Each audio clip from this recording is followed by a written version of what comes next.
Good evening, one and all. It's Sunday, it's the end of the week, and it is time for us to jump once more into some good old Warframe. Welcome on in, everybody. How are you doing where you are around the world? It seems that Twitch's API is once again being a dick. We have a rule against being a dick here, but unfortunately I can't time out Twitch itself, as apparently it seems to be timing itself out or something like that. So that is not great. That is just not great. I wonder what else is breaking. I'm checking everything on my side here to make sure I haven't broken anything myself. That actually. But otherwise everything seems to be fine on my end, so I don't know what's going on. To be quite honest with you. It's just that sometimes Twitch doesn't let the bot read messages, which I don't understand why, because the bot is right there and able to read messages.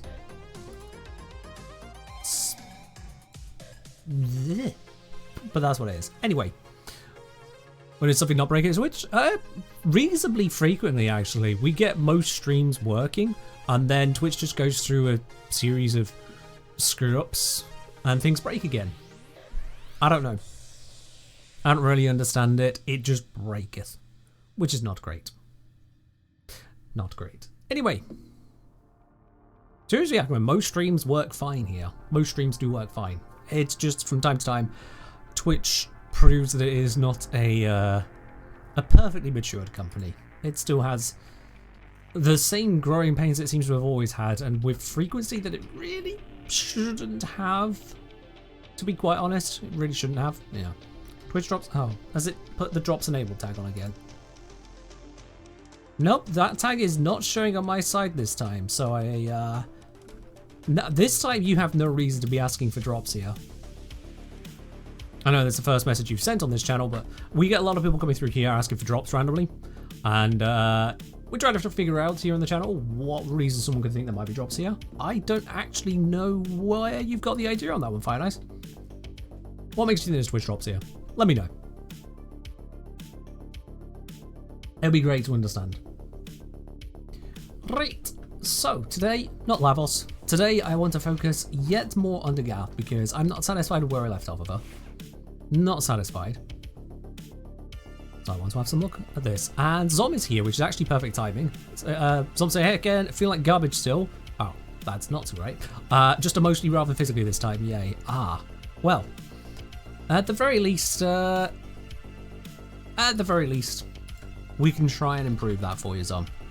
And with some good investigation into Dagath. We'll see what goes down. Also, I think there was one other thing I needed to check with the bot commands, which someone has just reminded me of. Yeah, no, that is fixed. Cool. Right. Hello, Bowser. I'm doing alright. Hope you're doing well yourself. Hope you are doing well. Smash it. I always think it's funny. Stream comes on. It's no, not you, Lavos. No. I do switch to Lavos frequently. I use Lavos most of the time. He is my main. It's just that not right now is the answer. Now with Dagath, I've been doing some fiddling and poking around and trying to make different things work here or there. I want to make some proper builds on this. And this is the so far a build that's been getting somewhere, but I'm still not happy with it. And I'm not sure what specifically I need to adjust still at this point. But I'm just not happy with it yet. Yet being the operative word. I can make it work. I will make it work. But yeah. We'll see what I can do with this. Is the bot finally responding to tickets? Hey! The bot's listening now! Or are the Twitch is telling the bot what's going on? Excellent. Right, everyone get your tickets in before the bot forgets how to...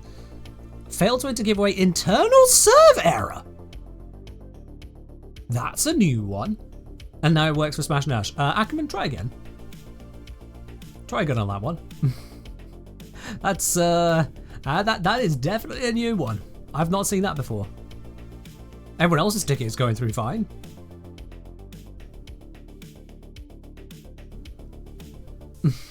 That is definitely a different one.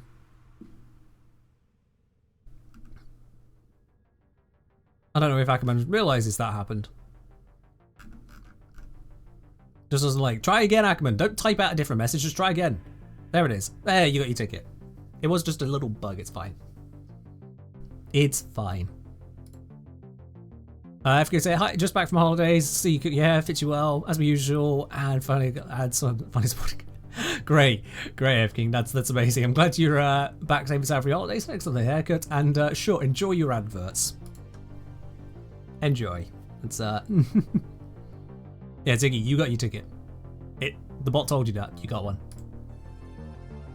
Can't take the same message twice in a row?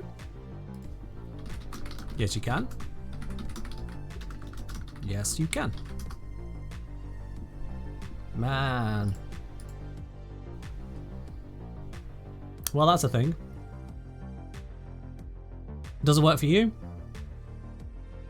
Maybe it's because you're not a subscriber.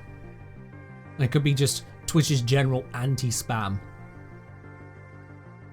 Need to wait 30 seconds? Huh. I wonder if it is a subscriber thing. Joe Dark, can you say hello again? Exactly the same way. And if you can't, let me know. Oh, it didn't work for Joe. Interesting. Fallen Dragon tickets enter into a raffle. Exclamation mark raffle for more information on that. That is curious. I did not know you couldn't send the same message twice over like that, even as a subscriber. Okay. Well, that's going to be a Twitch specific thing, and I don't know where that is.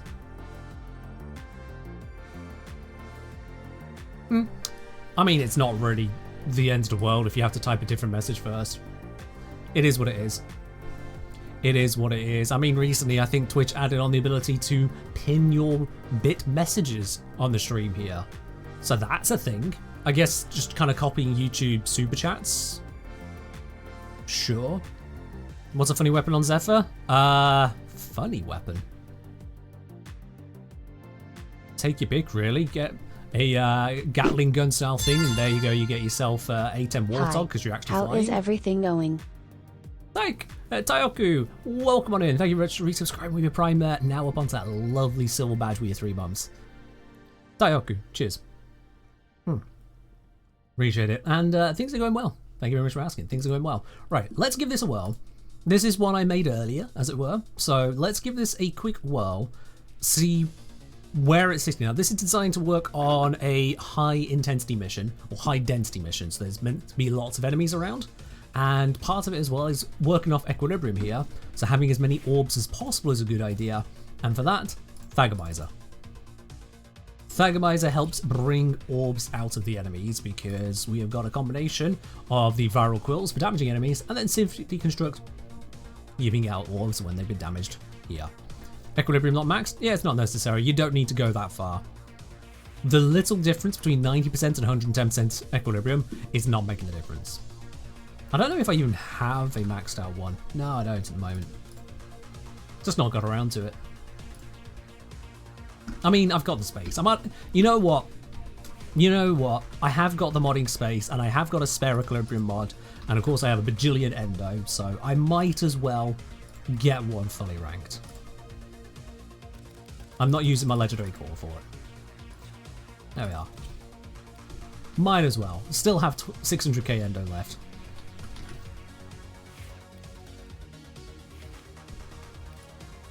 There we go. Does that make it easier on your brain? Does that give you the happy juice in your brain? Hey. 2 armor enough in this build? 2 armor is enough for this particular build. Bear in mind one of those is an Umbral Former. So do definitely bear that in mind. But still don't know if this is the build I want to sit with. Oh yes, the buff to equilibrium and just all pickups in general, very nice.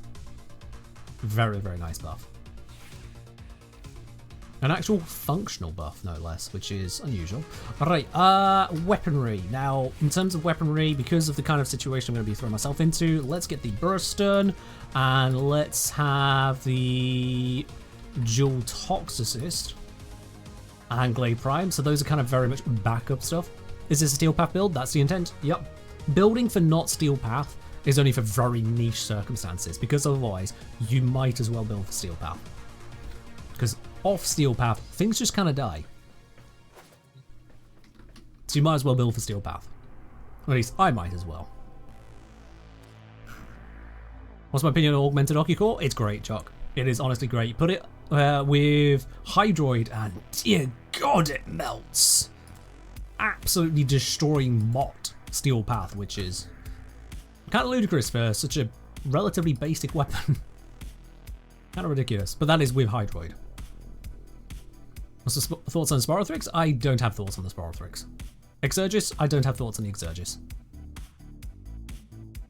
Right then, so let's head over to the Draco Survival. It's a good testing round. It's become my default testing round. 1, there's no knocks, which just get in the way of things. 2, there's no nullifiers, which just get in the way of things.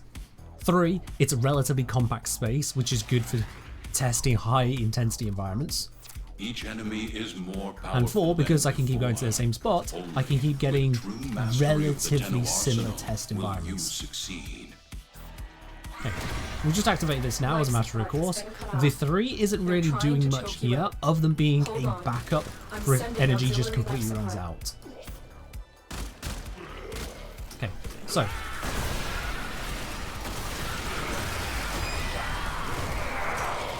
The idea here is to just hit stuff so hard that it never gets a chance to become a problem.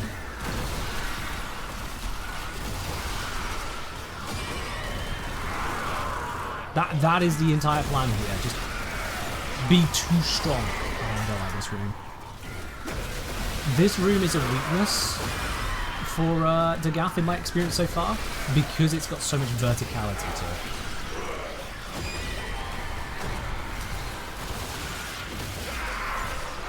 As you can be seeing so far, it's kind of killed me.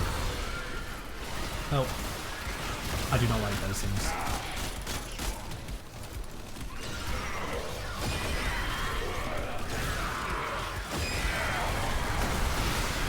Okay, Thagomizer is down, but that's fine because Thagomizer comes back pretty easily, and then a Rolling Guard out of that. That's destroyed, that's good.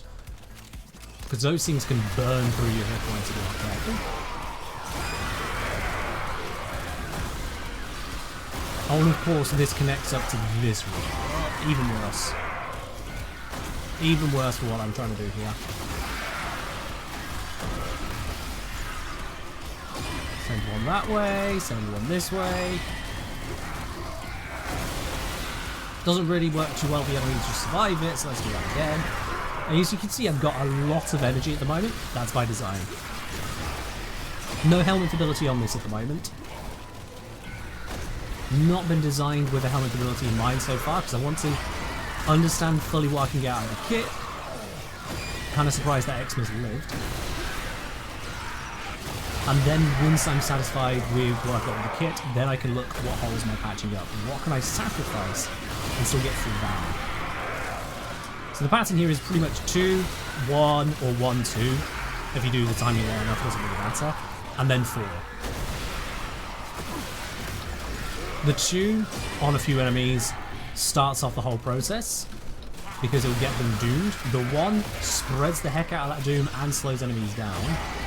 The 4 then deals a heck of a lot of damage, multiple times over if you line it up just right. And it also armor strips the survivors, so long as they've been hit by the other 2. Reason.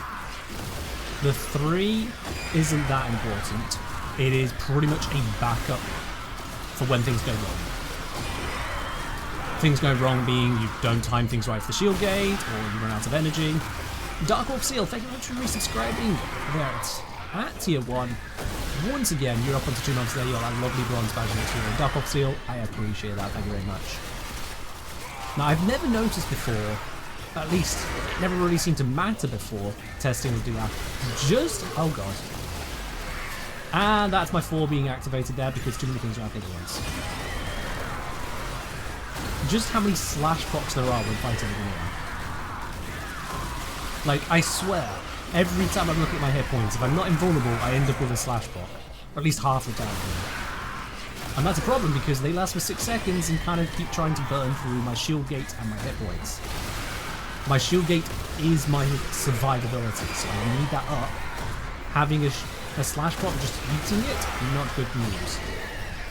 Okay, my 3 came off cooldown, so I can reactivate that. I've got my backup survivability back again. And there's another slash proc.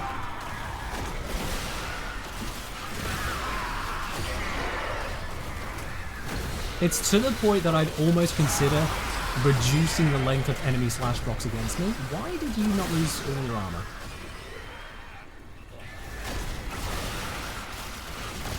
Because there is a mod to reduce the duration of status effects on self, which could be a massive boon for survivability. I hate it when the Acolyte spawns in a different spot to me, because now they can get set up and do their thing. Where even is it? There it is. Almost killed it in one. Oh, I'm getting corrosive blocks. Kindly don't. Where is he? Get in the line of fire! Ooh. There we go, finally. So that's the verticality issue hitting right there. But the Acolyte just went down the steps, and the horses just didn't want to deal with that. Just did not want to deal with it. And because of the sheer stupidity of this room, I'm running out of life support. Where is a better room to go to? I'm going to try dragging the enemies over this way. Maybe there is a better room over here. It says something about the survivability of a setup and the damage output when it can't handle certain rooms, but that's just Steel Path survival in a nutshell. Oh, this room is not better. And it might be.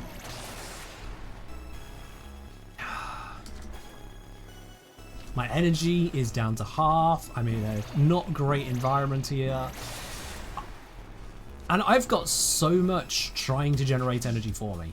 Like, you saw the build if you were here before the mission. I'm not slacking on trying to generate energy. We've got Dagath's passive, which will occasionally triple the effects of some more. I think it's triple. Oh, not having that, thank you very much. How do I move that fast? I've got no movement buffs. So, I'm moving standard speed. If you want to clip the moment where I seem to be moving really quickly and share that clip, I can certainly go over it with you after this mission. We have to explain the mobility I do.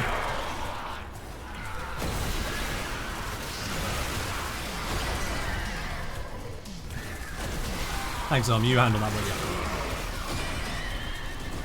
Now, this build came about from Zom countering after a previous Warframe stream, saying, no, the 4 isn't a trap, it is workable, it does a lot of good work. And so, okay, I figured let's try it out.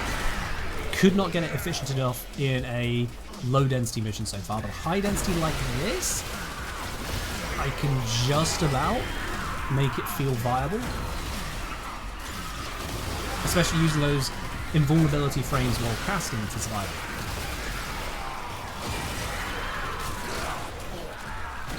But it is pushing it.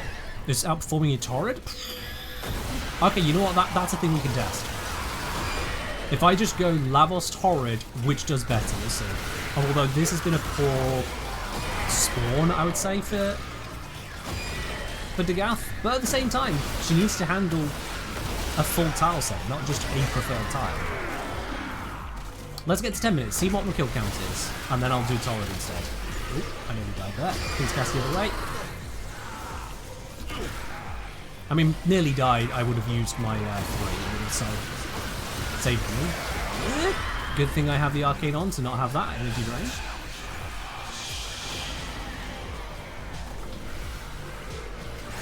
Malice incoming, which is a threat. Let's get out of that. Malice nearly obliterated. And gone.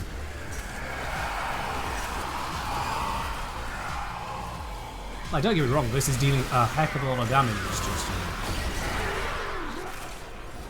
As I'll say, at least Torrid, when I was trying to do the Phantom Wraith of Use, which felt anemic in comparison. Phantom Wraith of Use. Oh, that is a knockdown I did not need. I suppose you were trying to use the 2-1 Ultra combo.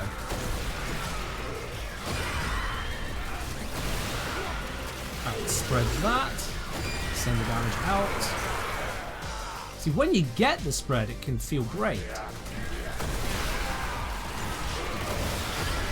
But it's getting the spread, getting the lineup, making it all land, casting everything, and there is no break in casting. You try and sit still, you die. You try and breathe, you die. You run out of energy, you die. Which is the opposite of how I like to play. I like something that gives me the ability to breathe.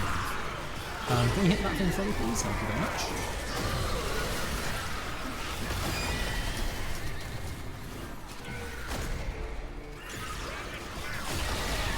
I cast that in the wrong order.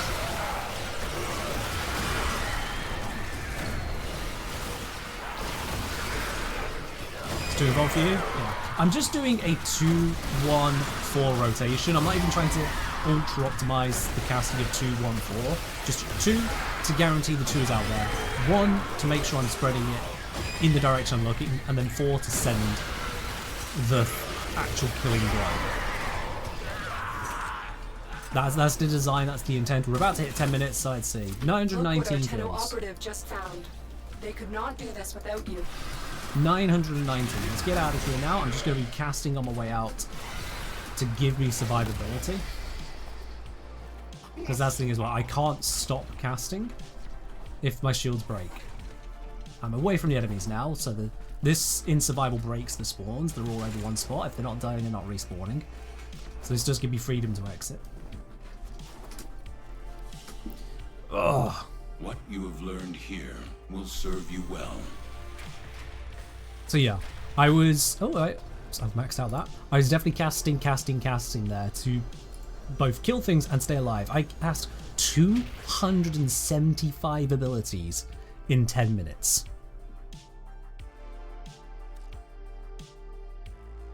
That's an ability.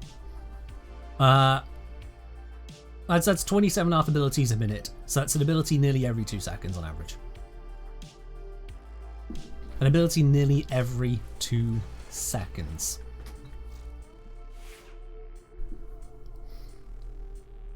Yeah, camp location does matter a lot, because if you don't have the enemies streaming in a nice flat line, then you're really struggling. Think about the issues people have with level 4, that it's a flat disc. Well, for Dagath, her damage ability is a flat line. It has some verticality it can work with, but not a huge amount, as we saw against the Acolyte partway through there. One of the Acolytes. It really struggled there. So that was 919 kills using that Dagath rotation, constant casting, and thankfully I didn't run out of energy there. I did have to use the 3 once, but just once. Now, Zom mentioned about Torrid and trying to use the Dagath combo. I'm going to go with just Torrid. What can I do with just Torrid? This is currently set to corrosive. Oh yeah, I must have stacked this with a nourish setup before. So let's switch this over to a viral slash. No.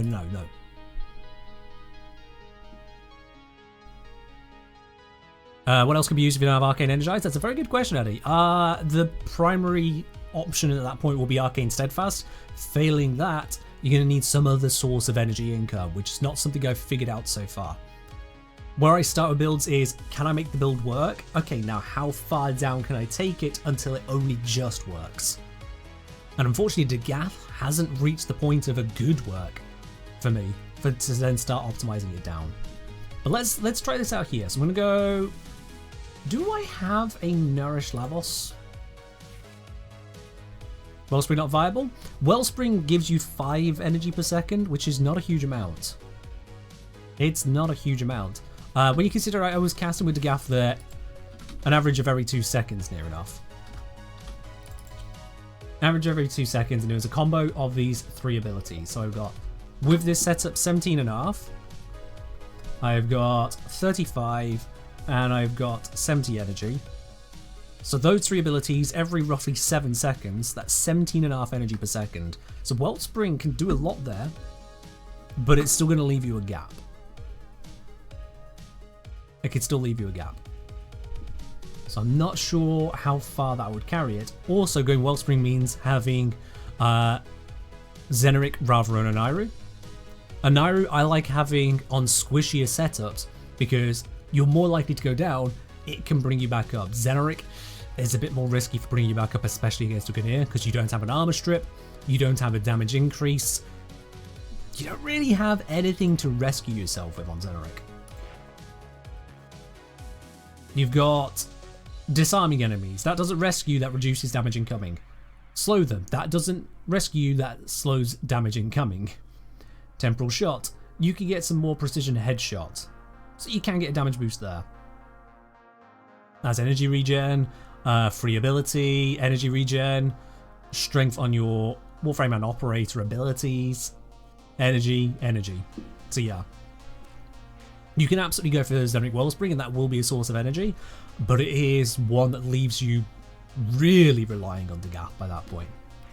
And again, that's something we can min-max down, give it a try with, but I'm trying to find what's a comfortable build first. And I know that comes at the risk of missing potential min-max optimization where you can only get the min-max by sacrificing the comfort at first. But that's something to look into. Okay, so back to Lavos. So I'm using him just kind of my honk. Don't go Eclipse. Did I not have a Nourish setup? Alright. Apparently didn't have a setup for Nourish. No. Alright, let's not try a Nourish approach then.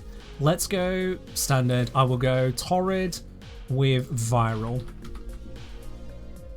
So that means high voltage comes off for prime rounds. There we go. And I'll have my dual toxic as my corrosive. So not radiation. Why are you radiation?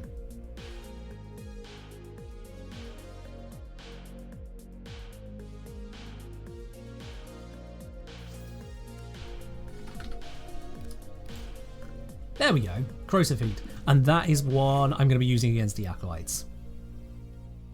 Simply because a slash viral approach against Acolytes is terrible, so I have dual toxic reserved for them.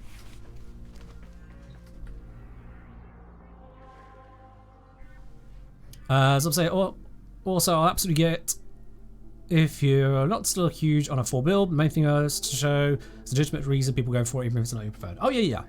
It's not about me having it as a preferred build, because I'm not everyone. It's about having a build that I can say, yes, this works. I endorse this build. Here it is, go out and enjoy it.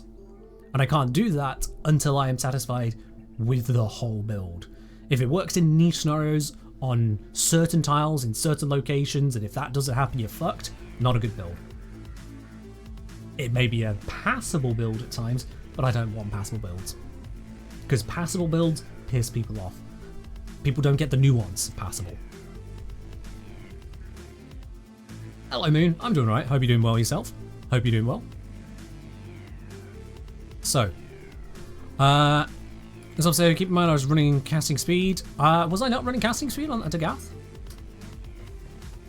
I might not have been. I thought I was. But I've made so many changes to the build, I'm not sure. Oh no, I wasn't. Okay. I mean, that will affect it to an extent, although it's mostly the casting speed of that. In fact, it's just the casting speed of that. Because these two are very quick to cast. But fair enough. That would make it slightly better. Not a lot, though. Because the cast speed on 1 and 2 is a lot. Is that 68 Abyssal Beacons? Yes, it is. When the update came out, I had maxed out standing in 3 syndicates, I think it was. And I just bought all of the Abyssal Beacons I could for that standing, and then discovered I didn't need that many. So I just have 68 lying around now. It was 69, but then I had to do a run with a friend to help him out. So, yeah. Right. Lavos, same mission. Lavos is just there to basically tank more than anything else, and otherwise see how the Torrid dual toxic combo works in comparison to Dagath. I'm hoping I get similarly shitty tiles, and it looks like we're off to a good start on that. Addy, the answer to that is almost certainly yes, but it is about what difference we're making, where and how, not just is there one. And that is something we'll have to cross in a bit. So this is the weapon that Zom said they got worse results with than just using Dagath's 4. Or that 4 combo, the 1, 2, 4. So let's see what I can get with it compared to what Zom got with it.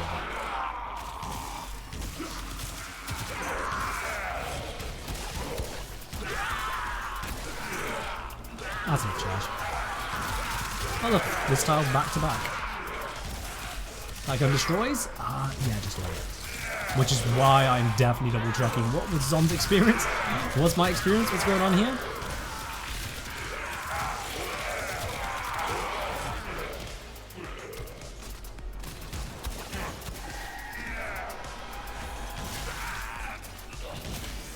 How many of these do you need exactly? Oh, the Abyssal Beacons? Definitely not 68. I think I needed like a dozen, if that. I can't remember the exact one, but I think it was about a dozen. Alright, my enemy spawns are a little bit split here, I don't like that. Well, that's survival in a nutshell. If they can spawn in awkward places, they'll spawn in awkward places and just make it a pain in the ass. That's why I kind of move between clusters when killing groups, or when trying to efficiently kill in survival. Groups make for a good, efficient kill setup. Thank you. For once, I am the one that makes toxin clouds. Screw you, infested missions.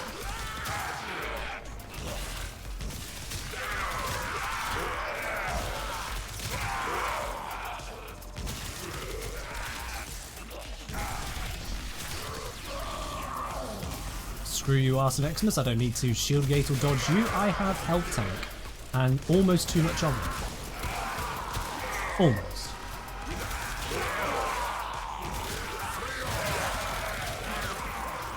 Now, 2 minutes in so far. How are we doing? 265 kills. So that is currently ahead of the rate that I was getting with Dagath. But we'll see how it gets at 10 minutes. In both cases, I'm trying to do my best with the build, so it is what it is.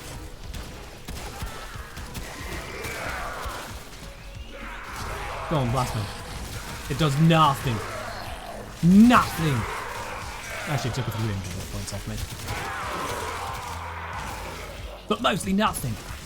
And levels, I think. And there is a lot to be said for being able to just outright face tank missions, because it gives you the freedom to use more aimed weaponry, to take more favourable positions to fire from, to wade in and get the stacks, because you're able to. You don't have to worry, am I going to die if I take a second to try and line this up? Which is, again, one of the reasons I really do like Ramos.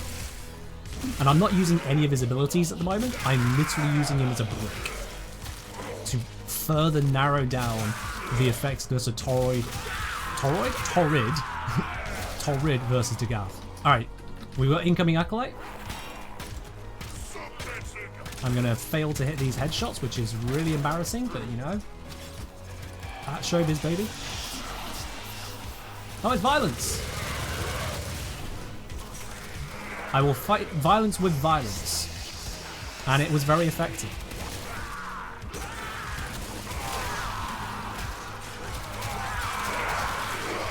It was very effective. Now, Dagath also takes them out about as quickly, although violence is a little bit more threatening. Certainly at that range. This might sound stupid, but can't see to change the colour of Srocker and Deviri. I don't know if we can. I haven't looked into it, so I don't know if you can. You might not be stupid. If anyone else has figured out how to change the colour of the Srocker and Deviri, could you let Mikazuki there know?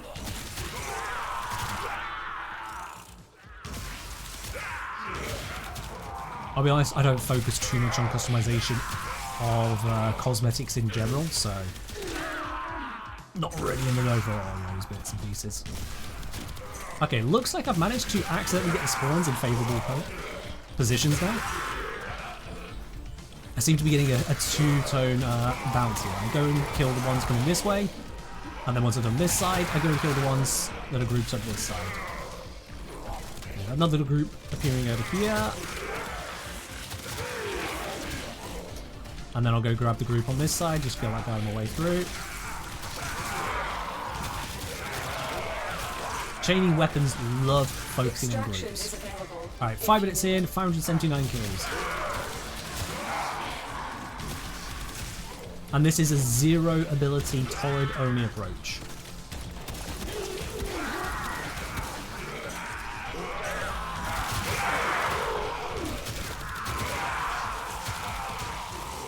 Yeah. I do have a ribbon on Torrid. I will want to make that clear. I do have a ribbon on this. At the end of the day, the results you can get ribbonless on most weapons are about the same as the results you can get with a ribbon. I've not got any otherwise impossible elemental configuration, for example. And again, I'm not using any ability buffs, which you could just have as a matter of course. Like, I could be using Eclipse, or Roar, or Nourish. I can continue here enough anything right now. Breach Surge even. Agonizer keeps on eating themselves into oblivion. It happens. We're dying ASMR. Yeah, just a bit, isn't it? Just a bit. Now the thing is this approach isn't one that I would be able to do comfortably with Dagath, I don't think. Not comfortably, because Dagath is a shield tank, shield gate tank, so should constantly need to be casting abilities to deal with incoming damage, which means it would be a lot harder to kind of take those favourable positions, and certainly for other incarnate weapons to get the headshots that they all ask for. That's just not something I'll be able to take the time to line up very easily, because I'll be at risk of dying every time I do that. And it's a huge concern for me for squishy frames. There's also the fact that Dagath's passive about getting extra value from orbs is match them with a lack of ways to reliably generate orbs. Her orb generation ability is her 3, and that's only when it's been triggered to save you from dying, which then goes on cooldown shortly after. Not exactly the most reliable orb generating ability out there.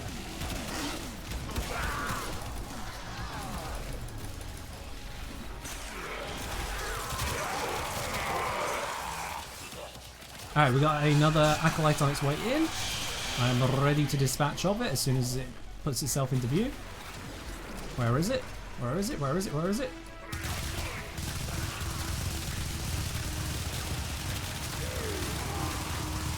I actually can't... Is that the one? Oh. There we are. I was wondering, which one am I shooting? Who's the Acolyte here? Because when you scope in, the mark on it vanishes and it just looks like another random nobody. Which I'm sure they help to know. Yeah, the 3's orb generation pretty much feels to me, and which is why I have it unsubsumed on the build I was using. It's pretty much oh, have you run out of energy and ways to keep yourself alive? Okay, well, you're about to go into invulnerability state and orb generation. Kill enemies normally quickly, get those orbs from those kills. This will heal you, give you energy, top you off to get going again. Which is also why Prime Flow is there, to max out the energy gain in that state. So that when the invuln runs out, it goes into 25-second cooldown, I have enough energy to keep myself alive until that cooldown runs out at minimum. Because again, no energy means dead. So it feels very much, it's much more like a Wukong passive of, did you die? Okay, don't die, get better. Only it's something you pre-cast and goes on to a cooldown. Which is kind of weird. Kind of weird when I think about it. I mean, it worked, but it doesn't make me sing high praises. This spawning setup I've been getting is getting increasingly nice. If you do things right, you can gravitate towards good spawn points and just get that cycle of groups coming in. That's why having nice large enemy radar helps in seeing where the groups are coming in. Because the quicker they die, the quicker they can respawn.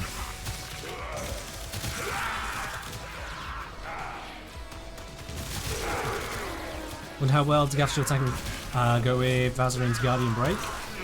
Good question. I haven't really looked into operator Warframe synergy combos too much.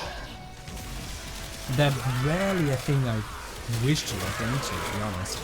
Because most setups I am happy with work without having to do that. But that's certainly something to consider. Alright, that's 10 minutes. Woo! 1,135 kills. That is substantially more than what Dagath got.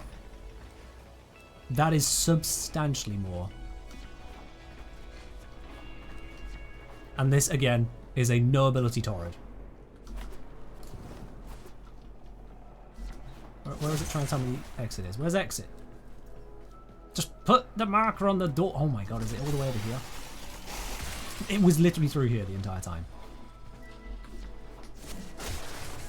Just put the marker on the door, D, please.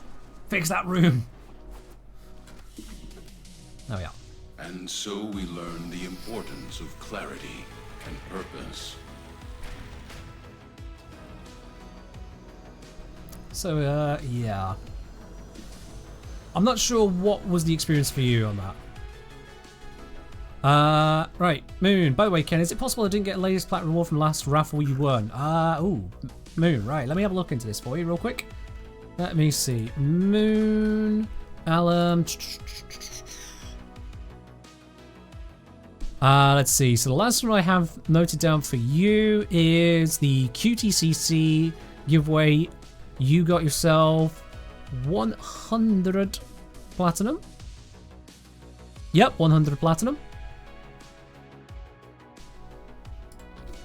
I'll bring up the Toro build for you real quick, Smashing, whilst looking at this for Moon.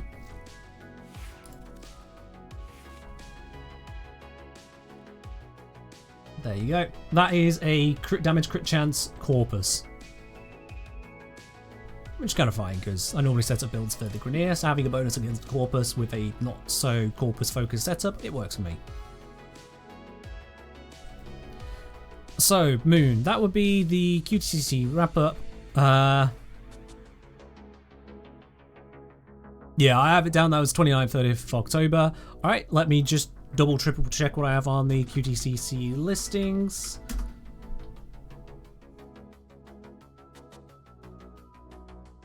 So I said you were a 100, so in the 100 plat listings, looking for Moon.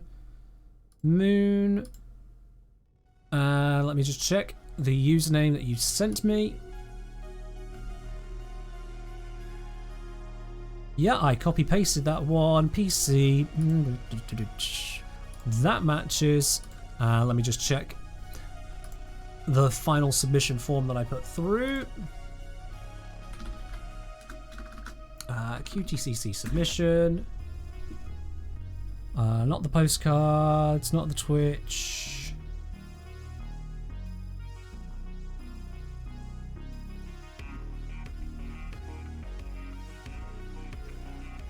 Where'd that email go?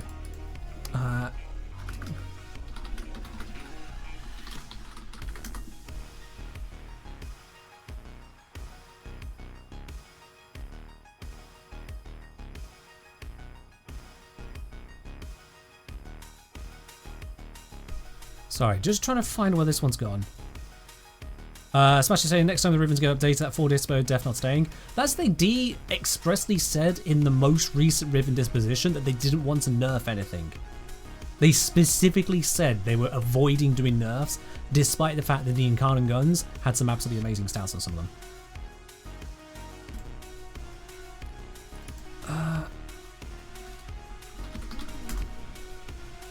Where did I put this?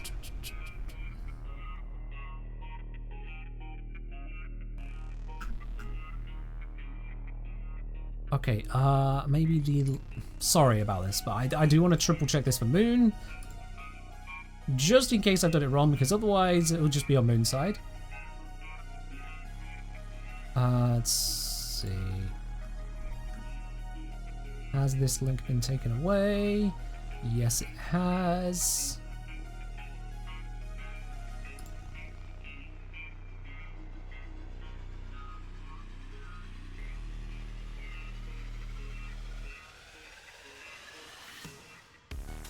I'm digging through like 27 different inboxes and links and whatnot here, but I should have that shortly. There we go.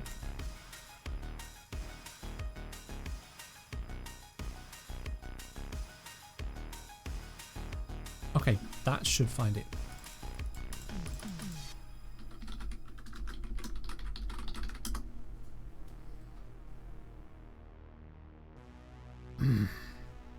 Okay, that one's hiding off some inbox somewhere. Sorry, Moon. Can't double check that one right now. Or if every search I can make isn't wanting to bring up the finalized submissions I sent through. However, others have received theirs, and I copy pasted basically every username I got. I have yours down from the DM you sent me on Twitch. So you can double check that for yourself to make sure you wrote it down correctly. But that's exactly what I've got here.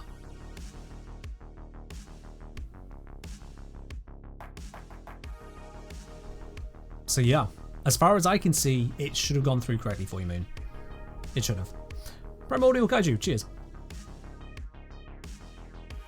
Have you not received any inbox message whatsoever, Moon?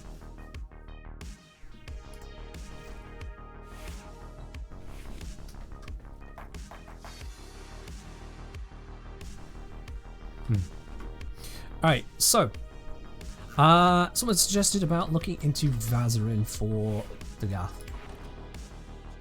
Let's see here. Vazarin. I didn't mean to activate, but sure, whatever.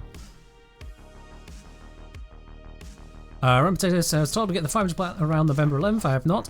Why are you people not messaging me? Like, directly when you don't get things I've told you get. On stream is the hardest time for me actually to look into this. So, Random Potato, can you DM me the details of your exact username and platform? And I do mean exact. What it is you thought you were going to get, and if you have received an inbox message from the Warframe team. In saying it's possible there were... No, that's not supposed to be possible because I was assured that everything has been sent out.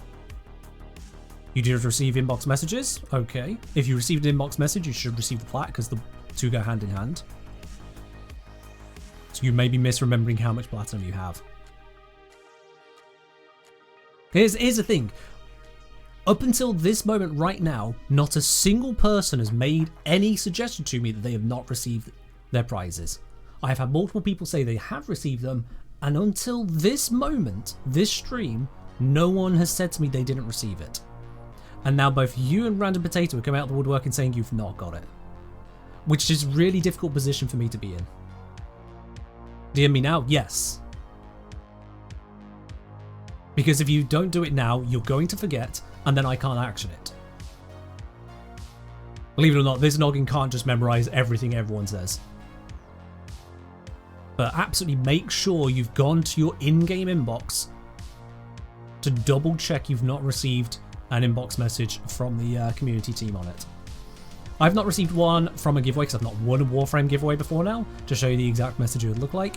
If someone has won one of those and wouldn't mind screenshotting to send to me on Discord, that'd be great. Random Potato, if you could DM me only through Twitch for the giveaways, because that way I have a permanent record of our chats on it. From exactly the account that's supposed to have won the giveaways. And for the master of yourself there, Random,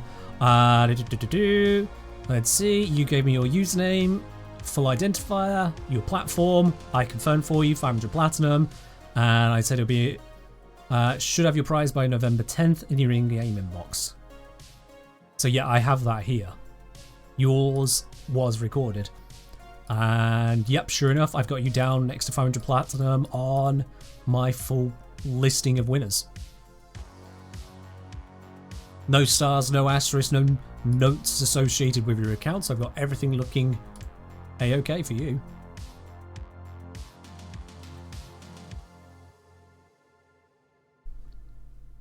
Meridic, if you could DM me directly, please.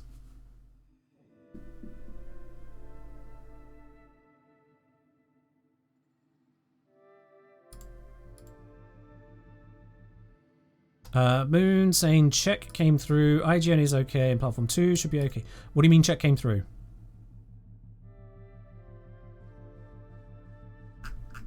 I don't know what you mean by that. Let's see. So what do we got here? Revives doesn't matter. Operator health and armor doesn't matter. Operator health regen doesn't matter. Void regen. Void mode starts healing Warframe. Sorry, start team operator, doesn't matter. Squad regen, applied to squad members, doesn't matter. Void snare, that is crowd controlling enemies. Cute, but not really what we're looking for.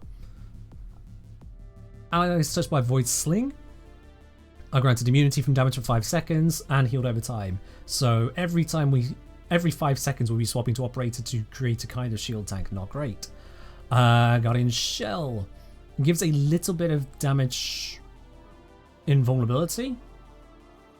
Any damage received during that 4 seconds will be added to its base health 500. 500 does not go very far. So it's basically 4 seconds of invuln and then 4 seconds of tank. Unless you somehow perfectly optimize it. And then this, when it breaks, shield regen rate is increased and delay is reduced. Cute, but not for a shield gate tank. That would be for a shield tank.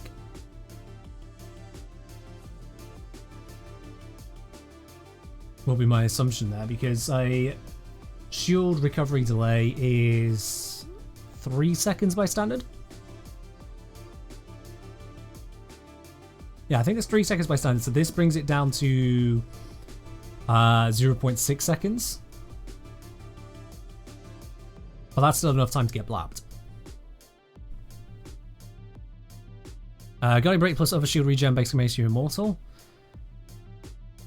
Is that the combo we're looking at there? Rather than going for shield gate tanking through your brief respite approach, you're saying go for using the shield regen mods. But as Zom's saying, Zom's suggesting there's a cap at 80%. I remember reading there was a cap. And I think you're right about the 80%. I'm going to quickly go shield, recharge, delay, Warframe.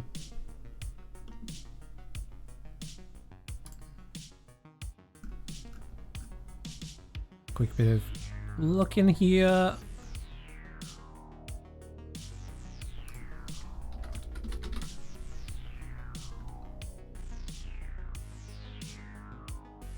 Oh wait, our shields take 4 seconds to recharge rather than 3. Okay, I misremembered. It's enemy shields, which is apparently 3 seconds. Fair enough. Yeah, recharge delay is capped at 80%. Okay, so no amount of modding is going to fix that.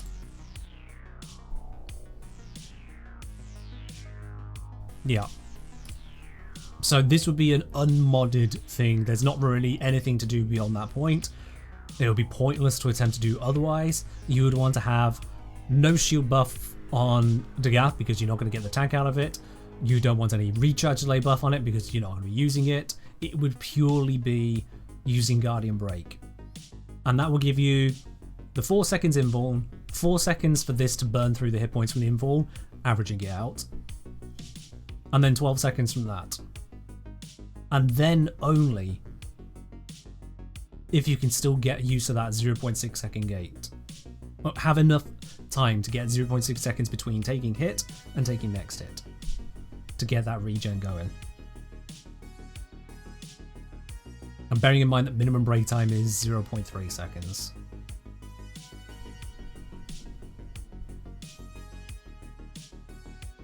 I mean, it's a tanking method, don't get me wrong, it is a tanking method. It just doesn't sound like it's much of a solution compared to just casting with Dagath, because we have Shield Gate as an option already.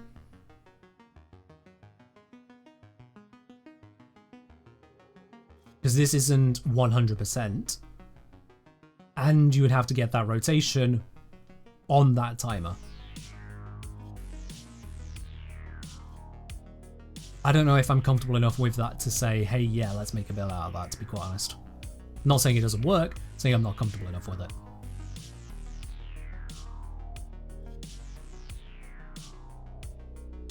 Because I am familiar with how leaky 0.6 seconds can feel.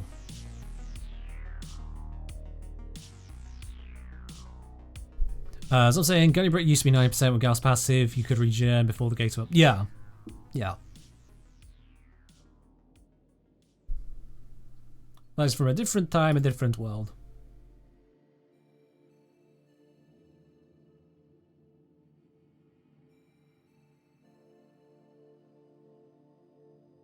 Zon, did you ever get a response to that person looking to be 2035? I don't think you did you?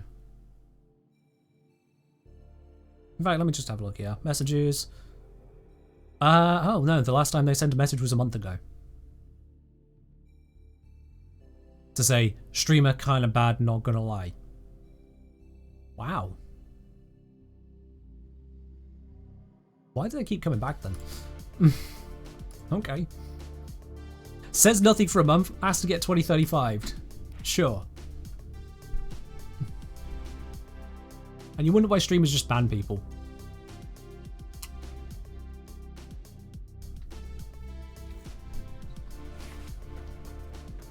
Almost makes you wonder if they're just asking me to look at that message again.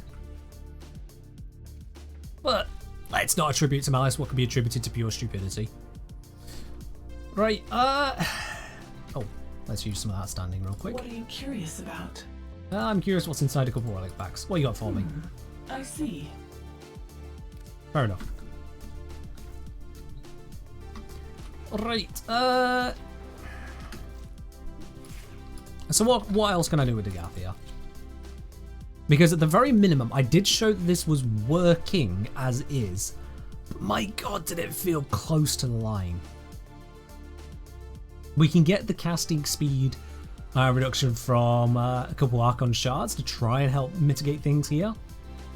Like, this is pretty much a necessity, because otherwise we're going to have even lower shield gate, even leakier experience. And I already went down once just trying to demonstrate it. Well, down. Use this once. And that becomes a very kind of exponential effect. The more you use it, the more you're going to be relying on it, and the more likely you are to just go down proper.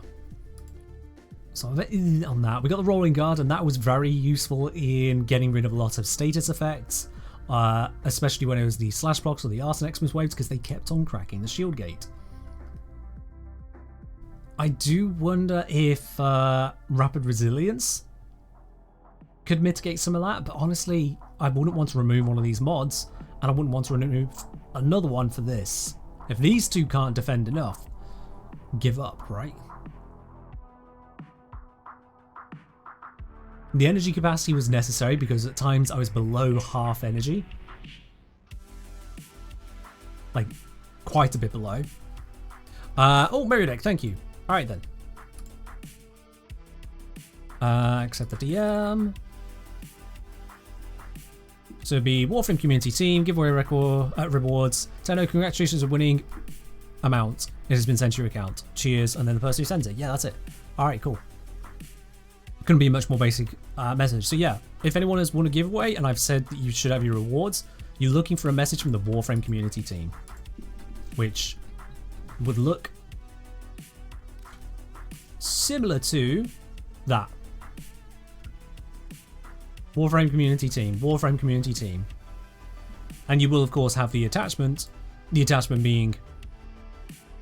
Actually, it doesn't show an attachment on your one. That's interesting, Meridek, because it has an attachment to Platinum. Fair enough, so it doesn't actually have to show an attachment. It'll just be Warframe community team. And well, if you're not a creator, how many of those messages are you really going to have? So you should see that one if I've said you'll get a reward. Yeah. LU show me they've also got the same thing. Cool, cool. Cool, cool, cool. Alright. So that's how that works. Good to know. Okay, Dagath.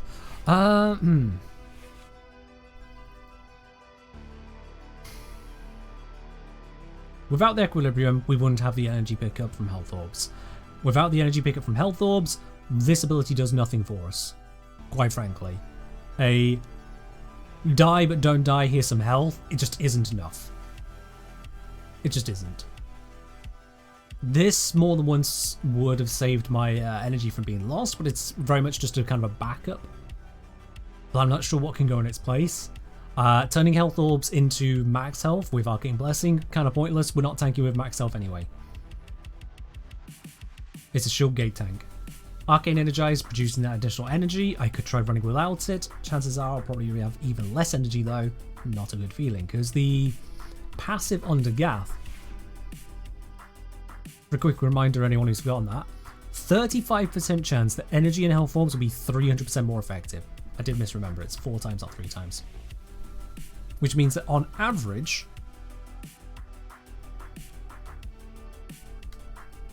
orbs are 2.05 times. 2.05. And something's telling me that the health orb bonus doesn't give you more energy. I'm going to double check the wiki on that, but I've heard that that's the case, I think. Does not affect equilibrium conversion. Yep, there we are. But it does affect what you get from the Amber Archon shard. Interesting. That is interesting. And I guess Amber Archon shards are a way around this. But considering we'll be investing those into casting speed as well, that's a lot just to try and make a Warframe work. How many Warframes require multiple shards just to work? Now for comparison, Arcane Energize here, 60% chance to replenish 150 energy to self and allies. So a 25 energy orb has a 60% chance of 150 energy, plus we always get the orb. And that comes out to 4.6 times. So this is over twice as effective as Dagath's passive alone. Actually no, Dagath's passive is giving a 1 times increase. This is giving a 3.6 times increase. So this is nearly 4 times as effective as Dagath's passive in terms of energy. Not accounting for equilibrium stuff. And health orbs are less common anyway, it's only forced by this here. So really, I was relying on that. So I have no idea where a mini energize doesn't affect the only source of energy in your kit. It's a thing. Maybe it's intended that way, maybe not. We don't really know, because Warframe is full of exceptions. Why it isn't baked in that you get the orbs whilst this is active, I don't know. Why they went with it's just on until you use it and then it's invuln and then off for 25, it just feels like an odd choice. The passive sounds nice, like you effectively get just over 100% more from your orbs on average, but it's a gamble. If you're in a low energy scenario, say if I wasn't using Prime Flow, if you're in a low energy scenario, 225, well I cast my rotation, 35, 17.5, 70. Excuse me. That cost me 122.5 energy. So I can only cast that rotation once on maximum energy without Prime Flow. Once. In that time, if I get an energy orb, and it gives me 25, cool, I can now cast this setup again, because I have effectively 250 energy to play with, and I would spend 245 on 2 rotations of this cast. But then what? After that combo, I would need to have much more energy gain in order to keep going. And the amount of energy required, again assuming no health orbs, because usually you don't get health orbs from normal combat. You'll get them from Xmas units, you'll get them from occasional other units, but health orbs are pretty uncommon things. Unless forced. For 122.5 energy, you would need 5 energy orbs standard. And if one of them can be 4 times more effective, you'd still need 2 energy orbs. Let's see, 35% chance, we're going to figure that out. If you get 2 energy orbs, what's the chance you actually get the energy you need?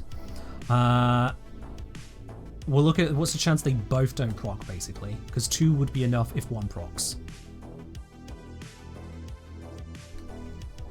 That's a 42.25% chance it doesn't work. With this rotation, if you get 2 energy orbs out of it, there's a 42% chance you just don't get enough energy to do it again. If you get 3 orbs, you'd still need 1 of them to proc. So you're now down to 27.5%, it just doesn't work for you. If you get 4 orbs, again, you still need 1 to proc at that rate, which is still 17.9%. You could get 4 energy orbs to drop from enemies, and there's still a 17.9% after this rotation that you would get back less energy than you spent. Which is why that prime flow is so crucial for when you get the highs, the huge bursts of energy. The doldrums can be flattened out. As it feels like a frame of high highs and low lows. It's feeling that way, isn't it? Now, Arcane Energize is also chance-based, which means it is also a major risk. Again, with this one, unlike with Dagath's passive, 1 energy orb at most would give us 100 energy, which would not pay for this rotation. This one, 1 energy orb has a 60% chance of giving you a full 175, which not only pays for this rotation, but then has about 50-ish energy left over. And that's huge. If you get 2 energy orbs, at most one of them can proc, but the chance of neither of them proccing is going to be only 16%. And all the way up at 4 orbs, you're down to just 2.6%. Strife said, would Death Cube and his mod energy generator kind of fix energy economy? That's why I was using Thagomizer here though, Strife, which is supposed to be a better variant. Because we got the viral quills going out, which is also increasing the amount of damage I should be doing in general, even if I miss enemies with the viral output from my 1. And then we have got Synth Deconstruct, which means any injured enemies have a 25% chance to drop a health orb when killed, and I just have to be the one to kill them for that. A single health orb is 50 health, so with my equilibrium it's 55 energy. Even on the average doubling from energy orbs, that would put them on average only 50 energy. So this theoretically should come out above that. There's also the fact that Death Cube would go into bleed out, whereas the viral quills continue from the Panzer whilst it's in supposed bleed out.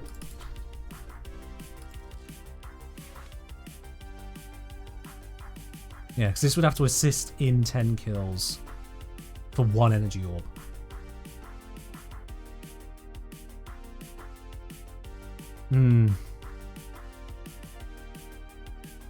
I'm not sure that would be better than having the Panzer. It doesn't feel like it to me. Do I just have an unranked evolution on hand? Sorry. Zom?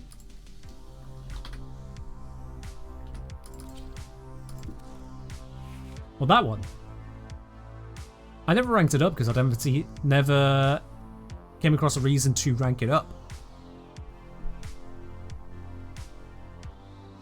Is there a reason to rank it up? Because I've yet to know of one. Which is kind of crazy, of all the mods out there.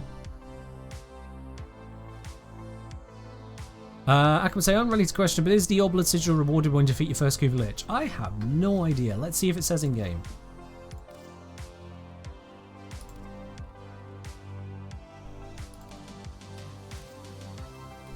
Old Blood. Oh, Sigil. Emblem of one who's bested a human adversary born of the Old Blood Kuva Lich. Maybe? Old Blood Sigil? I guess? It would make sense to me, but I'm not certain on that.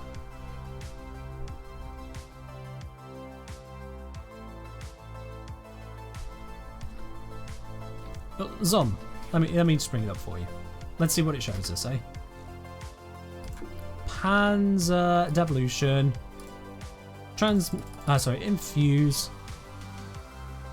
Yeah. So we go from dealing 50 viral damage to 30 to 45 to 60. That regains true form after X time doesn't change. Was it an unreasonable assumption of... I mean, I don't assume what increases, so I can't say on what is a reasonable, unreasonable assumption. I just look at it. Yeah.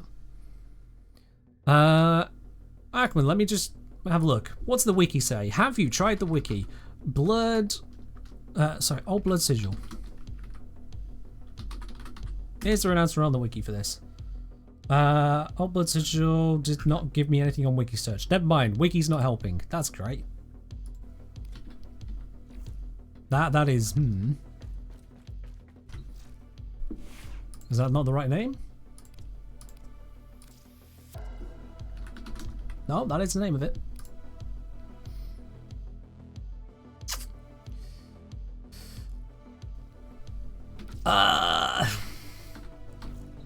Sorry, I don't have an answer for you on that one. Smash just quoting on the sigils page. Makes sense. The Old Blood Sigil is awarded to players after they successfully defeat their first Kuvalich by converting. Alright. Ackerman, contact DE support. That's what I recommend.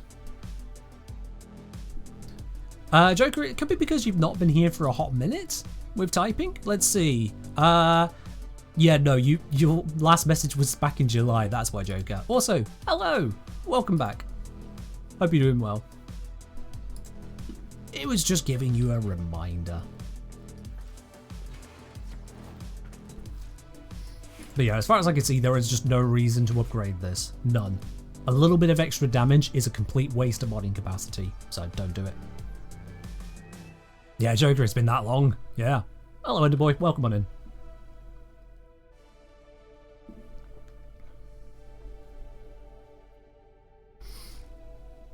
You haven't converted a lich yet, just been getting weapons? Oh, is it? Do you need to convert one? Is that what it said?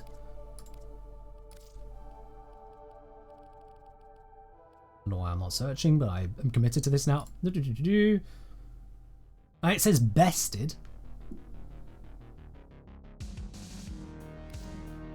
I guess if it's a conversion one, then there you go. It didn't actually say that though, which is really weird. No, it's not weird. It's not weird. What am I kidding? Yeah, I'm doing alright, Joker. I'm doing alright. Can I add you? I mean, I can. Quick question, Mystic. Why? Because that's your very first message into this channel here. So why?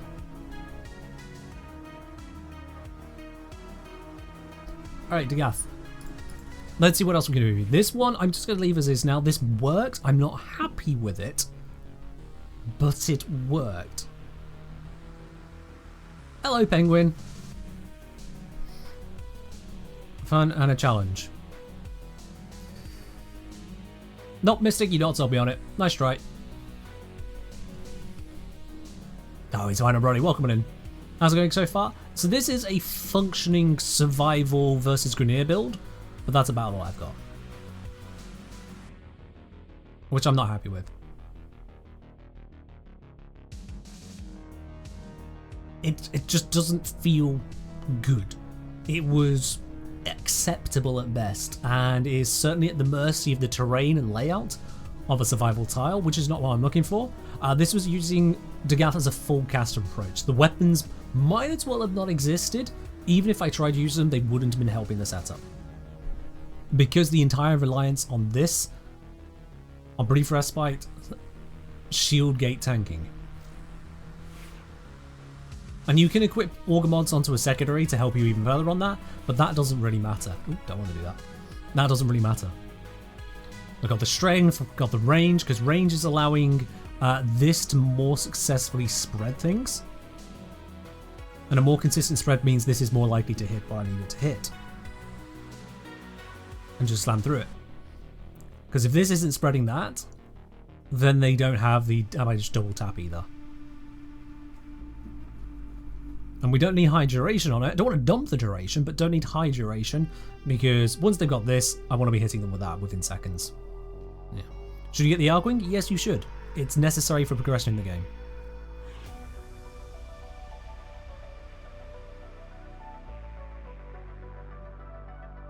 Do you need this amount of strength from Dagath? More or less, it's fine, realistically. I would say get at least enough strength to reach 50% defense reduction, so that it only takes 2 hits of the cavalry to complete the armor strip. But aside from that, more or less strength is neither here nor there, in that regard at least. More strength does mean that this is going to be double tapping further, so you get more power from this and more power from that. I'm not sure where the breakpoint exists on that, it was just kind of slamming through as was. The issue is energy. The issue here wasn't energy. The issue is general application. I had enough energy, but it was close at points to not enough. Because this is using Streamline as well. My previous attempt at this was without Streamline, and that did run out. And Energize is a very big ask for base functionality. Because if this runs out of energy, that's a problem. Again, we can couple this with Zenric, but tying the frame to Zenric as well feels a bit rough for me. It's certainly an option. Yeah. Yeah, we don't need to get this to 100% strip. That is a lot of strength where we're already killing without that strength. A lot of the time, anyway. Things that didn't die at this strength would likely not die at the strength to get 100% strip too. Snipers have the energy orb on headshots mod. Sorry, Smash Nurse, could you tell me the name of the mod you're thinking of? Because I don't know if I'm thinking of what you're thinking of. And I know that means I'm asking you to look it up, but yeah. In terms of energy this gives, it's got a 15-second cooldown, so it's effectively up to 10 energy per second, which is still double what you'd get from Wellspring at maximum output.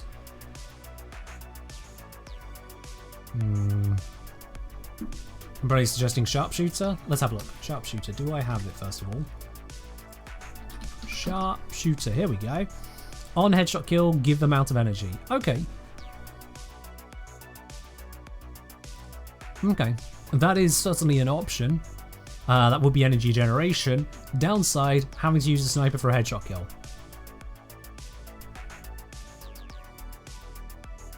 So it is literally just energy generation where we'd have to focus on getting that headshot kill. What a scam! Sorry, I saw that 5 energy. I was like, okay, well this is going to go somewhere. I'm going to rank it up and it's going to give me +5 per rank on the mod. 1, 2... And instead it's 1 energy per rank up. What a scam! Oh!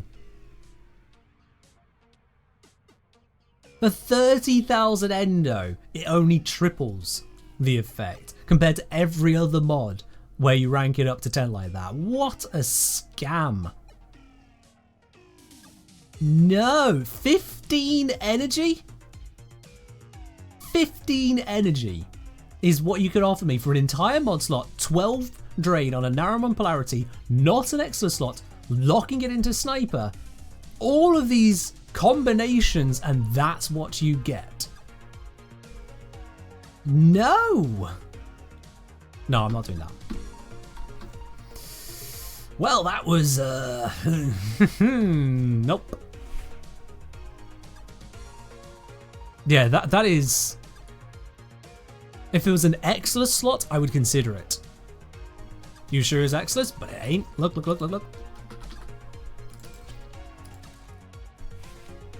I go sharp. Nope. Would multi-shot multiply that? No, because it's on headshot kill. You don't multi-kill. So no.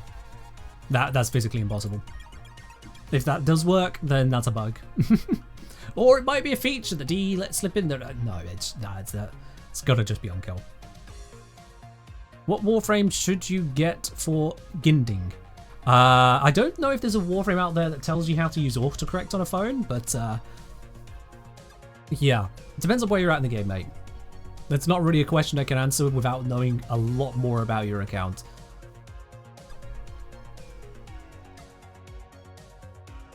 Oh yeah, Joe Doc, if it was 15 energy on headshot, that would be hilariously great. You just go fire rate, multi-shot, don't even need to kill the enemy, just go energy. But no, we don't get that. Nope. Yeah, Smash Nurse, even with Nourish will give you additional energy equal to your strength. So with the 199% Dagath I've got there at the moment, putting Nourish onto that would get just shy of 45 energy per kill. But that means, excuse me, to afford a full set of cast again, I would need 3 headshot kills with snipers before dying. Which is just not happening.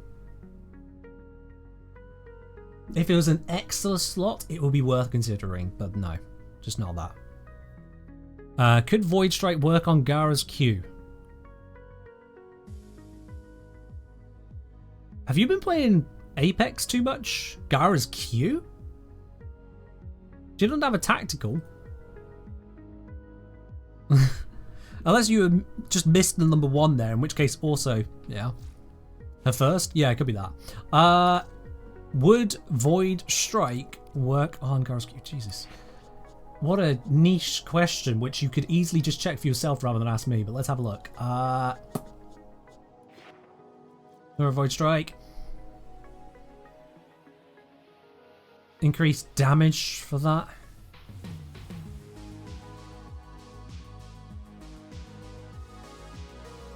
Not sure. Quite frankly, not sure. You would only be buffed for 8 out of every 40 seconds that way at maximum. So it would not be a reliable buff. And if you're using Gara's wand for much, you probably want it active for more than 20% of the time. So just from a practicality standpoint, doesn't sound like a good situation to be in. But give it a whirl. See if it helps. Didn't know it worked for Warframes? Oh yeah. It does buff Warframe damage. At least weapon damage. I just don't know if it buffs ability damage. Yenski, please switch to a keyboard that doesn't capitalize the first of every word. It just looks really weird. You don't need to be typing in title text. No one but for Gara. Combat multiplier applies to pseudo exalted. Combat multiplier applies is a reduced effect, but it does apply umbrella, so yes, you would want to be building combo. That said, you can get combo duration extensions even on your guns these days, so you don't necessarily need to have combo decay protection like that. Is it a 1 pseudo exalted, buffs to weapon damage, indirectly buff a 1? That's not how Warframe works, Smash and Ash. Things can apply or not apply. Just because they apply to melee doesn't mean they apply to pseudo exalteds. There are so many exceptions in this game that just applying to melee isn't enough for you to know that it works. Yeah. Warframe doesn't use a keyword or a technical writing system. If you come from a game that does, whether it be a card game or some kind of technical game, and then you come to Warframe, you might be expecting there's a keyword system in place, and there really isn't. Absolutely isn't. Even when things seem like they should be the same, they are not. So, good luck with that. When you think you have an answer, just try it. You'll be surprised more times than not. Pig would say Wiki says Void Strike doesn't work for Warframe abilities. Cool, that narrows it down. Might still work on pseudo exalteds. Fair do, Smashing, fair do. Yeah, the problem is, Wisdom, is that keywords, if they try to implement it at this point, they would have to also fix all the inconsistencies. And that's a problem in itself. What I want to bring you all up to speed on this, I've considered actually doing a video on this. This is how wild this discovery is. I don't even know how recently it's been found out, but it's been recently brought to my attention. For this, I'm going to switch my view slightly so that I can bring up a notepad. It's notepad time, guys. It is notepad time. Oh, yes, indeed. So, those of you who are in Sporter Tea Lounge especially, or just keep active on the Discord, you might have an idea where we're going. At the very least, when I type in the first 2 words, you'll know exactly what I'm about to talk about if you've been following along on the Discord. I'm going to be talking about true damage. True damage. Okay, so I want a quick show of hands, and by that I mean just yes or no in the chat. Do you know what true damage is? Yes or no? Do you know what true damage is? Yes or no?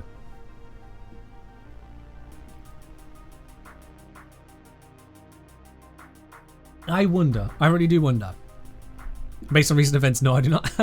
Sorta, no clue. Yes. Damage that ignores defenses. Interesting answer. Mystic says no. Glacius, no. Don't think anyone can know for sure at this point. You guys are a lot cagier than you should be for something like this, and that tells me you know that I'm clearly about to bring something ridiculous. Yeah, Pegwid's saying exactly what I'm sure a lot of you are thinking. Pegwid saying, I know what true damage is normally, but given you're asking, no. That is the correct answer. So, this is the true damage I've told you about. Let's go with what I have taught you, and then why I was incorrect. I told you that true damage is just a damage type. For anyone coming in, it's a wrong definition. Just so people who arrive after I've said that understand. So Kelton, thank you very much for the bit there. True damage is a damage type which ignores all enemy armor. And otherwise has no damage type modifiers. And that's it. That was the definition I gave you. Near enough, that is the definition I gave you for true damage in Warframe. It's a damage type which ignores all enemy armor and otherwise has no damage type modifiers. I went on to say some examples. Slash procs, because slash procs, they ignore enemy armor. They deal damage based on your modded weapon damage. They take into account things like status duration and your, I'm going to call it faction buffs that will double dip, but otherwise slash procs deal, I told you, this is what I told you, slash procs deal true damage. Another example would be from Trinity's Energy Vampire, and so on. This is wrong. This is wrong. And the reason this is wrong is because true damage isn't the only damage that acts like this. This is so close to correct that until given much more information on the matter, I thought it still was correct and there was just some misinterpretations going around, but it turns out no. As far as the game is coded, this is incorrect. So on to the truth. On to the truth. There are 3 damage types which can be classed under the definition above. Oh yes indeed, there are 3 damage types which fit under this definition. But they are different damage types as far as the game is concerned, and they do act differently. Yeah, Zom, yeah.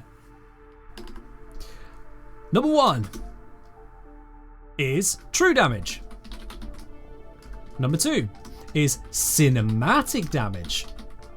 And number 3 is shield damage. Is the third one parkour damage? No, parkour is in bullet jumping, that's blast damage. Unless you change it to something else. So there are these 3.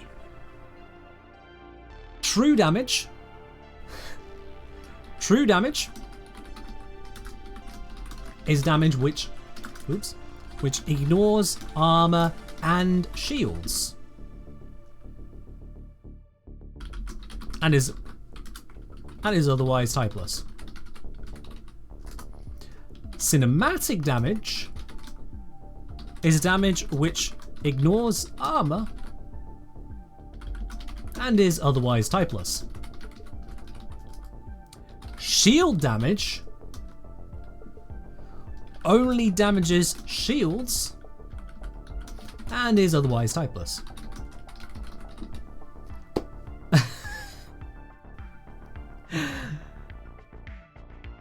There are 3 types of damage. This hurts your head? This hurts my head too, yeah. I was initially arguing that no, surely these are all just true damage and it's how they're being applied that's different. Except it turns out in the public data export, they found that nope, these have different names in the code. These are different damage types. Is shield damage Hildred's Pillage? Don't know about Hildred's Pillage, possibly not. Because that's based on the amount of shields an enemy has. Anyway. Now this is my current understanding of this. I think shield damage might actually affect shields and overshields. Sorry, not overguard. I'll have to double check that. I can double check it right now.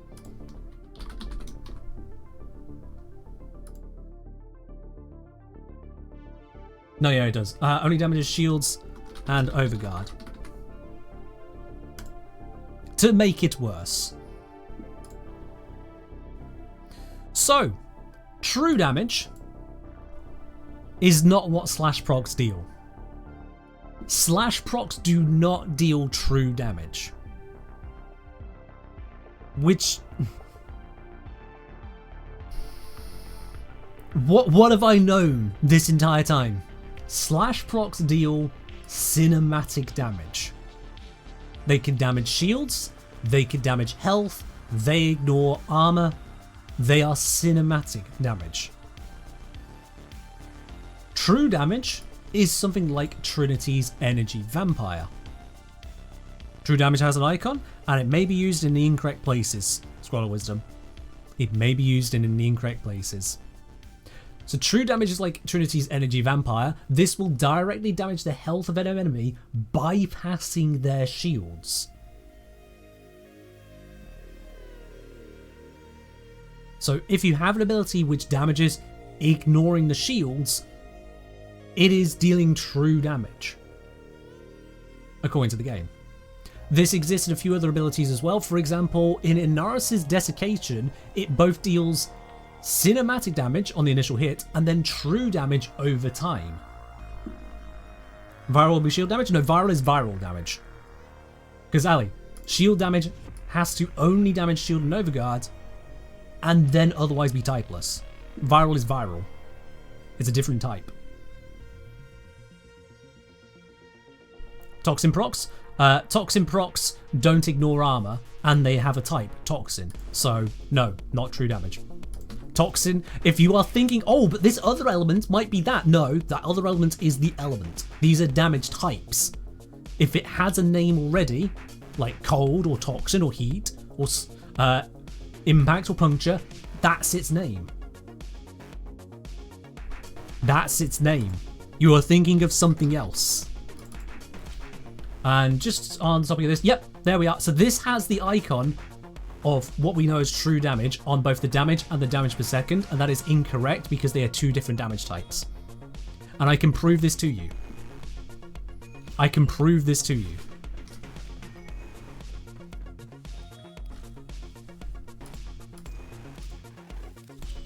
So let's head down to the wiki real quickly. Now, I almost came across this myself already, not realizing it was even a thing. With, that was alright, credit blessing. With Kalervo. If you might remember from my Kalervo video, I demonstrated to you that depending on the hit points you were hitting on an enemy, his collective curse would damage different parts of other enemies. So for example, if you hit in their shields, it wouldn't hit their health. Go figure. And this is why. Because the damage you would deal was based on the hit points you were hitting when using Collective Curse. Which is wild. It was wild then, it's wild now. So if I get a, I don't know, an anti-mower? Would that be a good pick? Might not be a good pick. No, let's grab a tech. I think tech is the right pick here. Let's grab a tech. So we can see a tech has a nice lovely bar of shields and health. And if I whack him, you can just about see, you might not be able to see it very well here, but there was ticking on his health. Oh, okay, Thagomizer's going to do Thagomizer things. I need to get Thagomizer to feck off. Thag, come over here and despawn, please. Thanks, piss off. I'm going to need a new enemy now.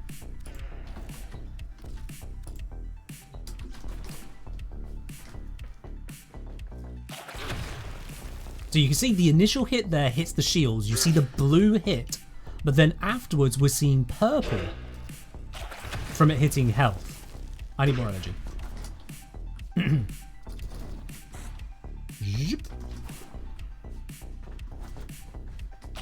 I can do this a few times over, you can see on hit, you might see on hit the blink on the blue of the shields, but then afterwards the actual bleed, and it's not a bleed effect, so that's the name of the slash status, but the apparent damage over time, it's actually hitting his health. So you can see his health has gone down, despite the fact that I never broke his shields. Never. So Narus's first ability, Desiccation,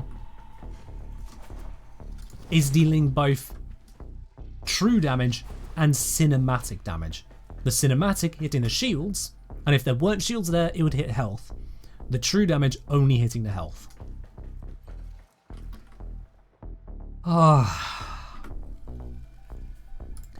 And there is, for example, the Basmu. I recorded a whole bunch of these bits and pieces. Let me just have a gander here. Where was my list of information? So the Basmu bypass shield, so that was dealing true damage, because that bypasses shields and armor. Desiccation, as I just showed you there, the initial hit is cinematic, the DOT is true damage. Devour, which is another of Narus's abilities that does supposedly true damage. That one was cinematic because it hits shields and health. Collective Curse is in all its odd ways, as I've mentioned. Polarize from Mag, that one can also hit shields or health with apparently true damage, so it's cinematic. Reeve hits shields and health separately, dealing both true and shield drain damage.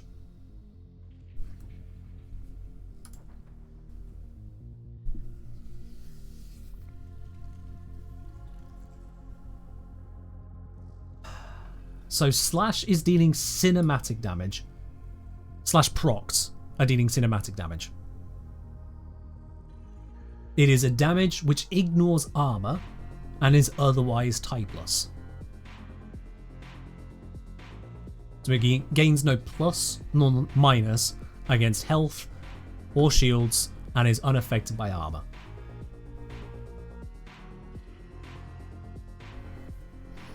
And this is how it's written in the code. There are these 3 different damage types. I thought it was all true damage being represented in different ways.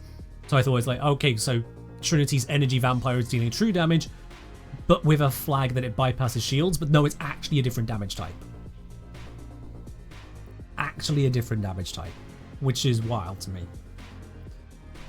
And this isn't even communicated in game because, as I showed on Anaros, he's got the same symbol for 2 different hits which deal 2 different types of damage.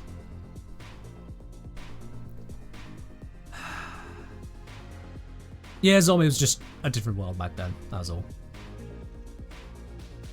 What's this actually mean? Does the revelation have any impact on gameplay? A little confused. The revelation is more understanding that when something says it deals true damage, there may be as yet other caveats. Which is why it's gone pretty much unnoticed all this time. Because there are just other caveats. So for example, when looking at Inarus's Desiccation ability here, you've got the true damage and true damage it's supposedly having. You can see that symbol, the cross spikes, and then the top of a lotus symbol on it. Those are 2 different damage types, interacting with enemies in 2 different ways. But you wouldn't know that just looking at this. Yeah. How much time did I spend learning all this? Not that long, because other people have helped out. But that kind of thing is just another example of this game just having weird exceptions just buried in place. Here again, showing that true damage symbol as what we've known as the true damage symbol, and this one is actual true damage. It bypasses shields. Right, if I do I have the very high strength version? What's the highest strength version I have, just for quick test? This one will do. So if I go over here to this guy and I just go, bap, and you see he loses no shield hit points, it all goes into health. Just straight through to the health. Because it's true damage.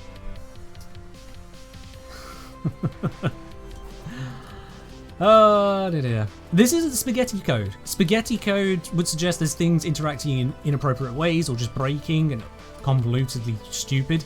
This is intentional damage type design for things which act in different ways by design. So symbol means typeless? I guess? Yeah. That symbol just means it's typeless damage without saying what type of typeless damage it is.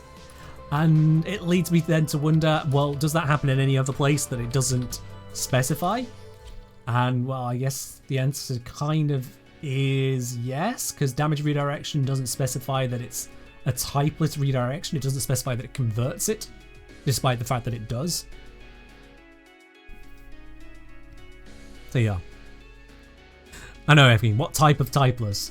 The word typeless is, at this point, incorrect. For what I'm using it for. The word typeless is now incorrect. Just need to close some of that.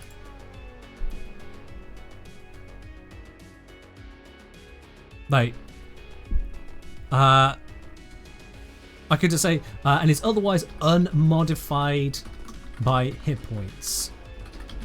By hit point type. That would be more correct than typeless.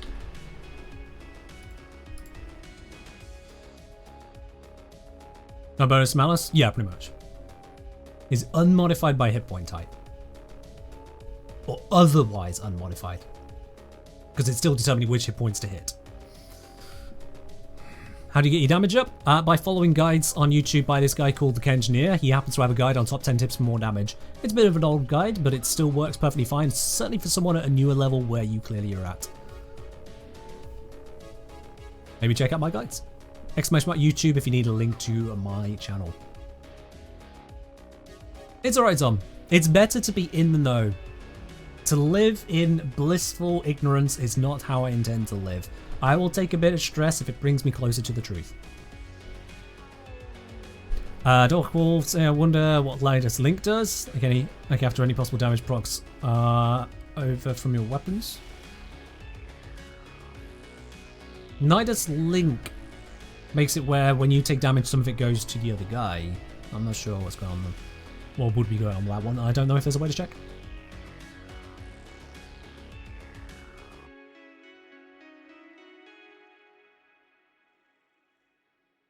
No, that's right. I do still think spaghetti code will be the incorrect description of this kind of interaction.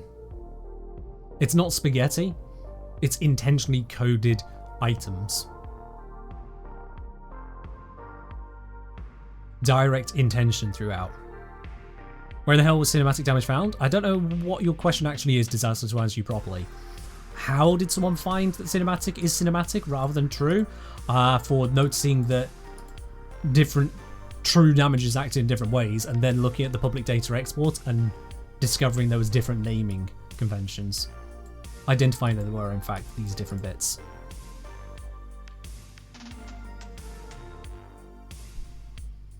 Now, Strife, to give you an example of real spaghetti code.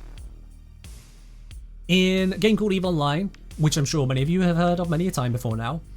In EVE Online, at one point the devs, this was years ago, they were trying to change the AI of NPCs, NPC pirates in asteroid belts.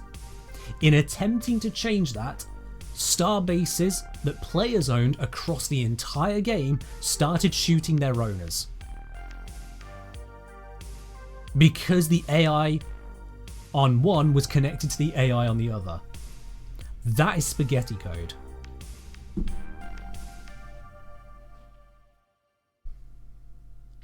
Where systems are so intertangled that it becomes a mess to try and untangle it to make changes, adjustments, or improvements. This, however, is just 3 different damage types labeled so in the code, intentionally doing what they were designed to do. It's not spaghetti, it's hidden. We just go to false damage. Not quite, but yeah.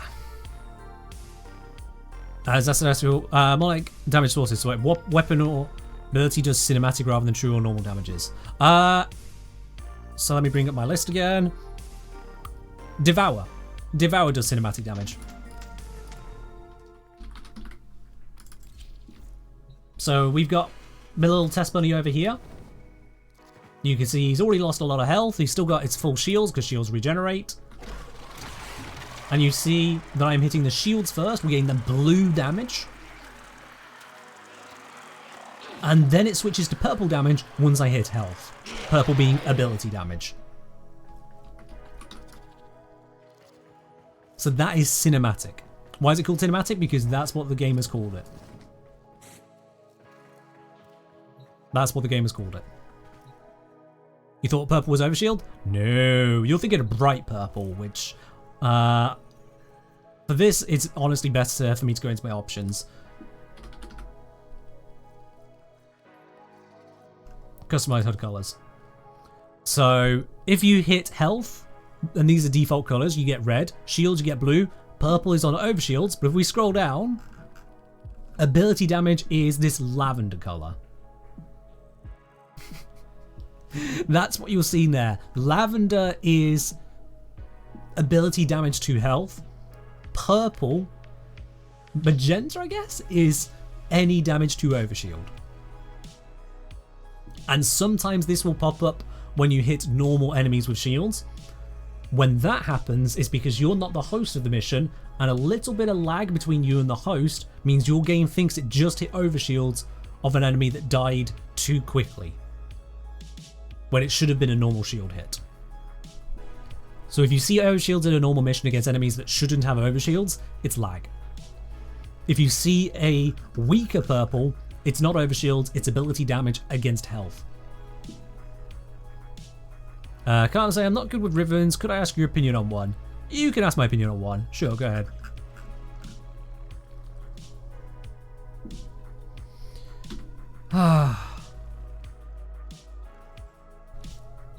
I'm going to say, figured out what Dark Wolf meant. Is the damage redirection to a linked enemy true, cinematic, or regular? I don't actually know the answer to that one. Someone would have to check the public data export, if indeed it has that answer. Yeah, you can get Overguard on many companions now. Yeah, absolutely. So Kavats and other beasts can use this one here, Pack Leader, and Primed Pack Leader, which, by the way, Barrow had and is now gone. I didn't pick it up because I didn't want it. Yes, you can do that. Be interesting they don't let us know more of this. Ali, at this point, I don't know if you know on about the UI colors, which is there in the settings, or the damage types, which, frankly, I don't know if the people at DE fully know. It's easy to get lost and all that stuff. But yeah, that's my surprising detail of the day. True damage, as I have taught you before now, is wrong. And it is, in fact, 3 different damage types that appear on the surface to do the same thing, ignore armor. But in actuality, there are 3 entirely different damage types due to the applications they permit. Ceramic Dagger, 300% crit chance, 170% status chance, minus 5.2 second combat duration. Could you sell it as a stat stick better than normal Riven?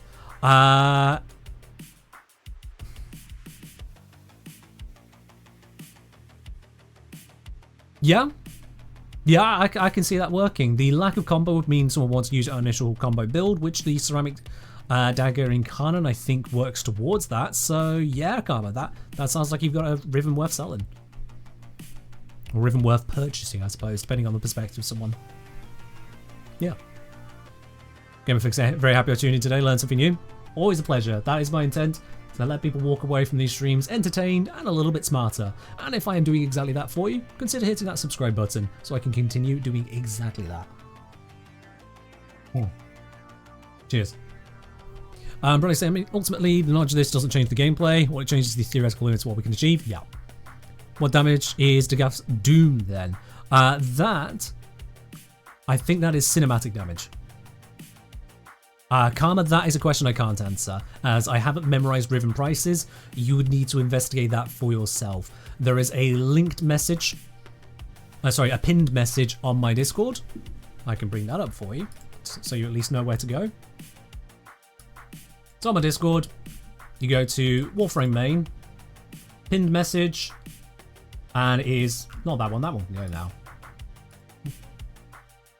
So it's this one here, Riven pricing. I go into explaining how you can go about pricing up your Riven for yourself.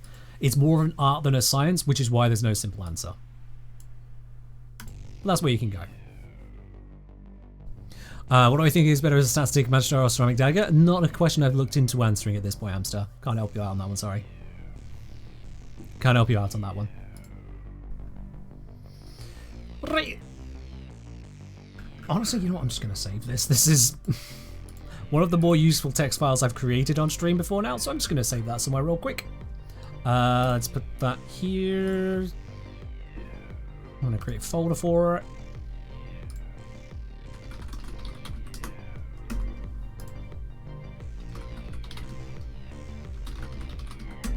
There we are. Cool. I've got that saved now. So yeah. It doesn't matter, except for the bits where it does, and then does it really matter? And the total answer I can give you on that is meh. Also has the wrong slots assertion. That is the final answer I can give you on it. Meh. Because by and large, true or not quite true damage sources mostly either don't matter or evaporate the enemy. Look at that damage. That is very much a doesn't matter amount of damage right there, despite the fact that I'm going straight onto his health. And you can tell it was on his health because he took no blue hits, no shield hits there. So the Basby reload, when you go to zero ammo, that is true damage. Yeah. Go figure. Penguin say, I was trying to explain the different types of true damage to someone. Void is a weird elemental damage, isn't it? It's not a weird one, it is just an element. It is not accessible through ordinary modding. It is neither basic nor combination. It is just a type of elemental damage, in a sense. Because it's non-physical. But yeah, Void is just a damage type. And the reason you know that it is a damage type of just a general sort, 1, it is affected by armor, and 2, it has a damage type modifier on certain hit points, which is Overguard. It deals more damage to Overguard. As Reload is nerfed? Yeah, it is nerfed now, so it went from mattering to not mattering, yeah. Do we know how decrees sit in the damage formula? It depends on the decree. So your general question gets a general answer, it really does depend on the decree. Some of them create additional hits, some of them create additional damage alongside the hit, but it's still in the hit. Some of them create a modded bonus, so it combines with other elements if that's the case. If you're talking about armor ones, it can be a flat value, and so on. Yeah. Hey Ray, hey, a little late stay, because visiting my sister flew in from university. Ah, fair do. Tenor shields don't have any resistances? Correct. We just have a generalized damage resistance to 50% now. Just fat 50%. And if that's not the case, then you found the bug. Some degrees make explosions? Yes. Lots of degrees do different things, so there is no one answer for where do they fit in the equation.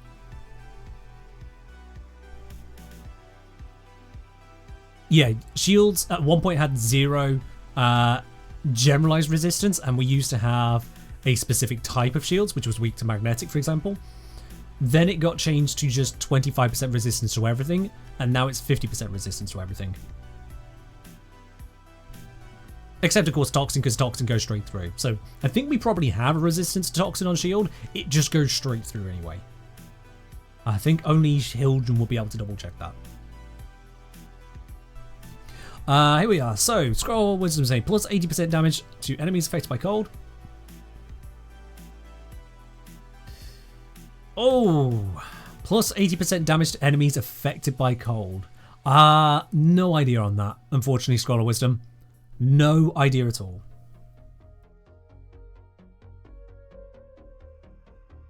And the reason being is that the game doesn't use technical terminology, and so it could be in one of many different places. It could be treated like serration. It could be multiplicative. It could be a faction bonus like Raw. It's not explicitly stated, so we don't know without testing it, and I've not tested it.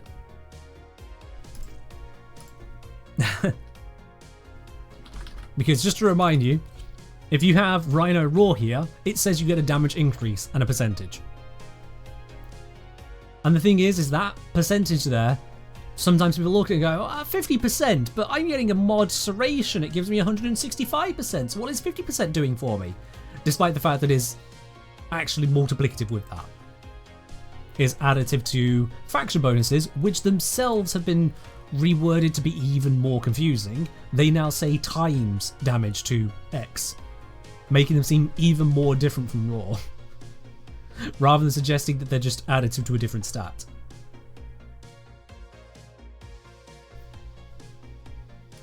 So this game doesn't use technical terminology, and this is the number one reason why I feel that it should. Yeah, really, it was an incorrect answer to the problem. It was an incorrect answer to the problem.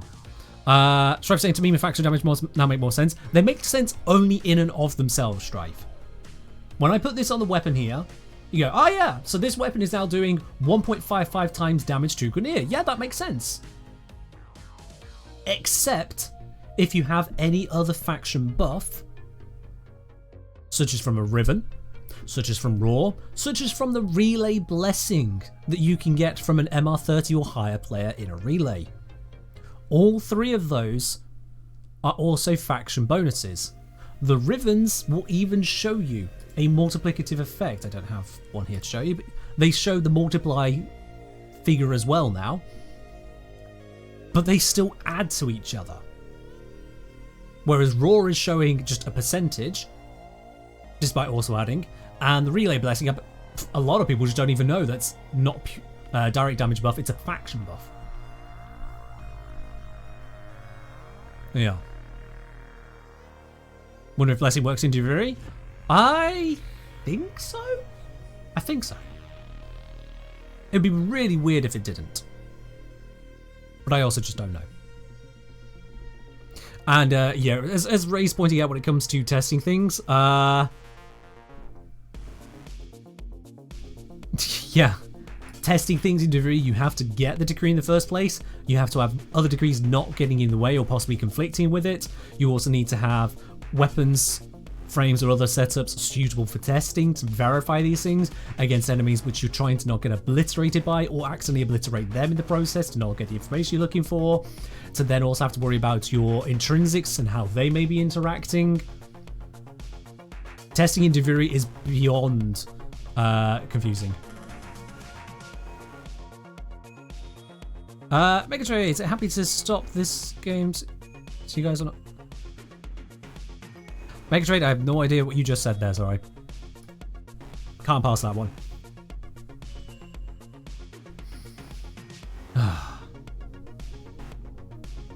Oh yeah, Zombie, it was about the Duviri decree, not the secondary shiver. Yeah.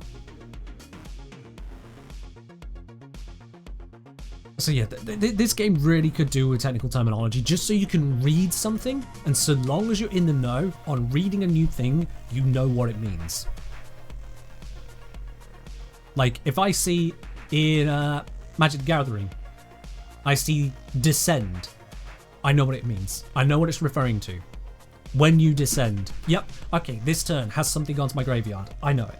Descend 8. Are there 8, I think it's permanents, in my graveyard? Cool, yeah. I know what's going on. Here, damage. Which damage stat? Does the technical system make inconsistencies worse or better? Better, because then you know that there is definitely a bug. Yeah, as Ray is saying, it exposes the inconsistencies. If, for example, Rhino, with a technical system where the faction mod said faction damage, that was the technical term, then here, raw saying damage increase, we would know that's incorrect. When it says grants all nearby warframes increased damage, we know that is incorrect. Because we would say, no, the technical term that should be used is faction damage. And we'll be able to test against faction damage and go, yeah, it's additive to the faction damage, this wording is wrong. Or if it's supposed to be damage, then we say it's applying to the wrong stat, it's affecting the faction damage. There'll be a mismatch we could call out, and D could fix it. But because there isn't technical terminology used here in Warframe, then this is technically correct. Because there is no rule against it saying it this way. It's just confusing. That's all we get, just confusing. Yeah, it's a common thing in a lot of games, especially card games. Card games have to have technical terminology because otherwise the entire system falls apart. If you can't read the card and know what it doesn't work. Warframe gets away with it, partly because it still works enough. That's pretty much it. Ray say, also you heard they want to shake up statistics, right? Ray, I heard technically differently. I heard that they've seen that statistics are a problem as is, and they would like to do something to address it at some point, but the fact that it's not even on the roadmap from what they've said means it's as good as not being changed. Because their roadmap is years long. So until that information changes, they might as well have just said, no, we're not changing it. All they acknowledged is they don't like it. They would make a change if they had the time to.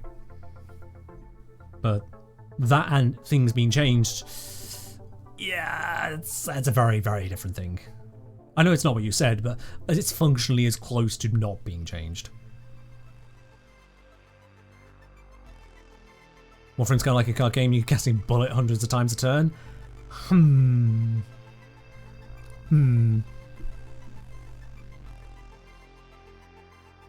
Desco saying problem is inscriptions target audience is not min-maxers. Well, actually it is. It actually is. Because the people who are min-maxing, they're just going, oh, what's this do? It gives me overguard, cool, I'm done. And that's fine. And the technical term overguard, they know what's happening. Imagine if this said here, Rhino hardens his skin, instating himself from all damage and gaining hit points. And it said hit point gain, or just drain and then hit points. Overguard are hit points. So hit points would be correct as well. But it would be confusing. Which hit points? Would he gain shields? Would he gain health? And if it's gaining health, is that gaining up to his max health again? Or would it extend his max health? All of that is confusing. But Overguard is not a stat you just start with. Overguard is only a stat that could be added onto Warframes. And it says specifically Overguard. You know which type of hit point it is. So their technical wording, despite not really being that important to anyone other than min-maxers, actually becomes important to everyone for just telling them what they get.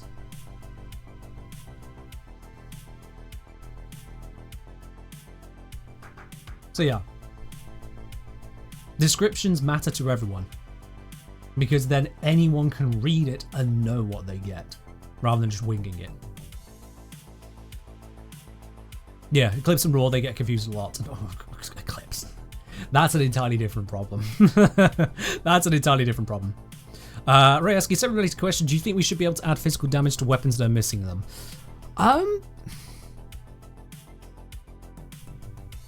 That's a toughie. That is tough due to the balancing issues between physical elements. The fact that we can't is, if anything, propping up the imbalance between the physical damage types. At the moment, you can only add slash where slash isn't really an option through forced slash like hunter munitions. If you could just put slash on everything, people would start putting slash on everything.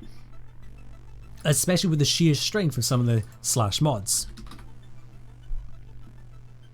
Apparently I've not ranked this one up, but it goes up to 120%. And because physical damage types don't combine with others, that would get even more priority in that sense. So there's balancing there to be considered. A serious balance to be considered there. Lil Ducky 144, thank you very much for resubscribing there at tier 1. Once again, you're up onto 4 months now. Lil Ducky, I appreciate that. Thank you. Oh. Cheers on that. Let's go. Right, but the literal average player doesn't even get Steel Path. Define average. First, define average.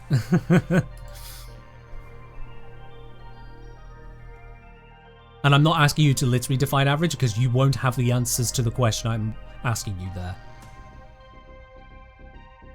I'm fairly certain you don't have access to the information to show how many people actually get to Steel Path. Not just create an account and then maybe never get there, but of those who actually play the game to an extent that can be considered attempting to progress.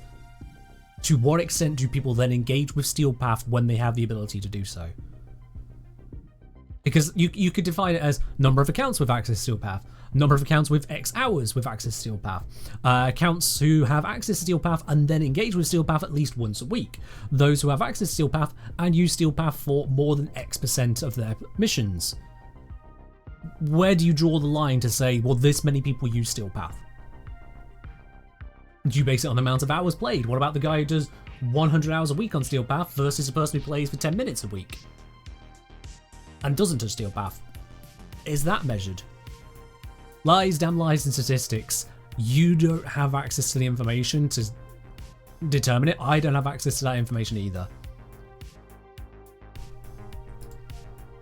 So we can really say.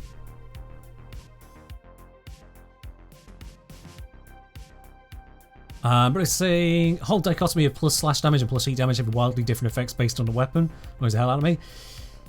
Yeah, that one's an inconsistency that D have really painted themselves into a corner with. Because theoretically, plus slash and plus heat should theoretically act identically. It doesn't say any reason it shouldn't. So if I were to put a plus 20% slash mod on here, it would take the base damage stats and create a slash stat of that 20%. Theoretically. They are. As you say, they've also straight up lied about Vault in the tip section. Vault may have been adjusted since those tips were made. So it could be not a lie, but it could be just out of date. Let's see, which one might you be on about? Cast speed to cover distance quickly. Well, that's correct. Rapidly build up passive. Correct. Shock on priority target to temporarily stun them and open an opportunity. No, that's correct. Shock on an enemy affected by discharge. Release an electric burst nearby enemies. I think that's correct. Electric shield increases critical damage. Yep. Cast and shoot through multiple electric shields. Stack electric damage from each shield. Yeah, it's just a crit damage only goes up once. Cast multiple electric shields around a defense point to protect it. Correct. Pick up a shield and be mobile. Use its mobile cover. Yep. Sprinting enemies knock them over. Yep. Weapons with this combine with electric from the shield. I think they do. Yep. Cast shock and discharge on a tightly packed group of enemies to chain the stun electric effects. Yep. Stun enemies affected by discharge along with ability duration mods. Does it? Electric shield damage doesn't combine? Does it not? Oh, when did that change? Oh, when did that change? It did used to. It definitely used to. When did that change? So again, that's one that got updated, I guess, then. Hold on. What?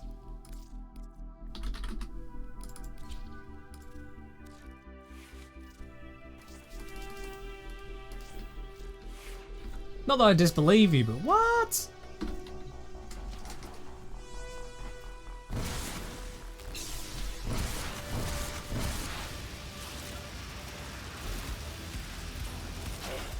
Okay.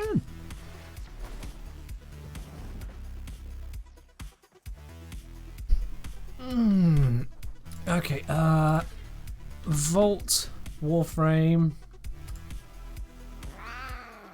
patch history.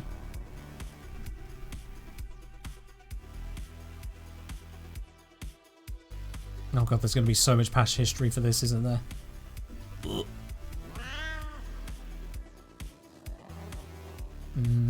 changed in the recent buffs to starter frames. Warframe abilities, fast speed, fix. Armor change, I remember that. Is this undocumented on the wiki then?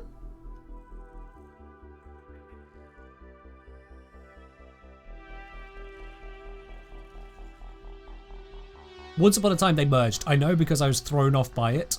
I was like, why did these merge? So I know once upon a time they did, but it could have been right back when I tried out Warframe for the first time, and I forget exactly how long ago that was. Because as much as I say I started playing in 2019, that's when I started playing the game. I had created an account years before, but I forget exactly how long before.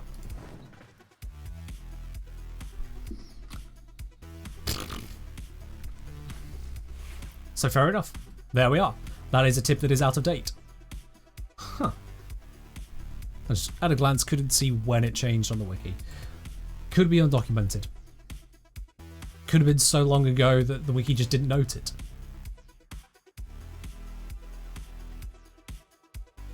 But that does affect things, absolutely, yeah. So that is a tip that's out of date. Submit a bug report. That's the best answer on that one. Let's see, who brought it up? Who brought that one up?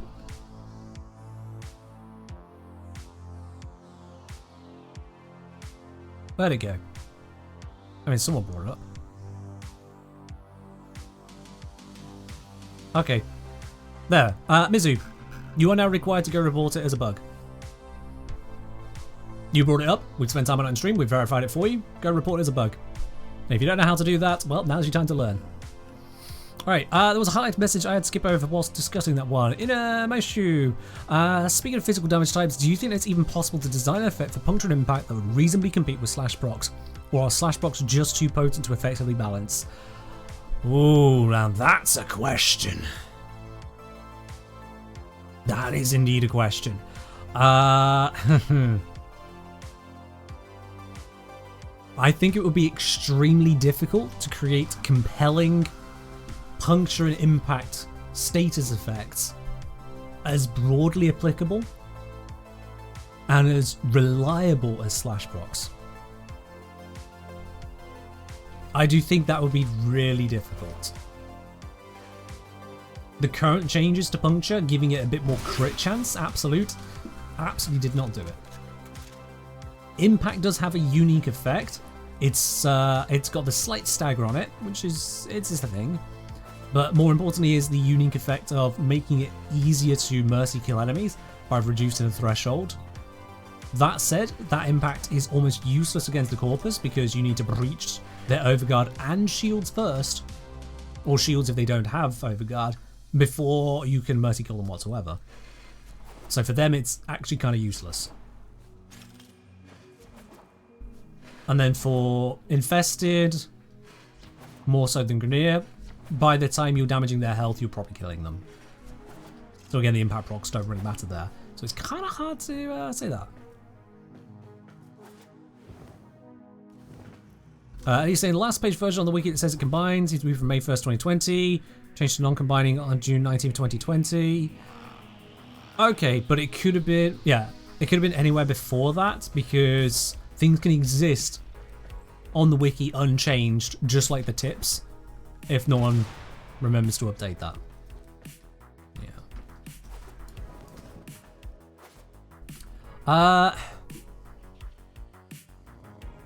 I mean, Slash could be nerfed in all kinds of ways. They could make it where it doesn't bypass armor. That would kill Slash, though, probably. They could make it where puncture...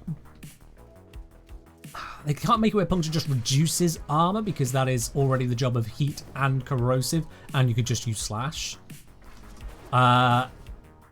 Puncture for an increase in headshot damage? Impact for what? It could also be a shield crushing stat, reducing enemy shields, but that's basically what Magnetic is supposed to do, but in a different route. In fact, it's what old Magnetic did.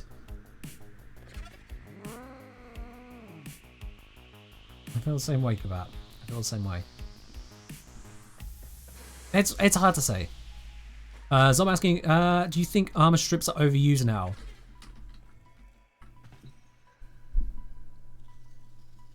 No, I don't think armor strips are overused. If anything, armor stripping being accessible is important.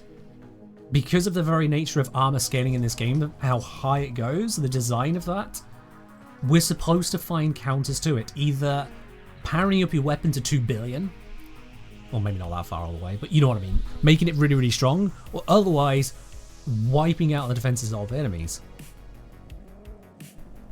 That was rhetorical? Oh. Okay, sure. I didn't get that bit.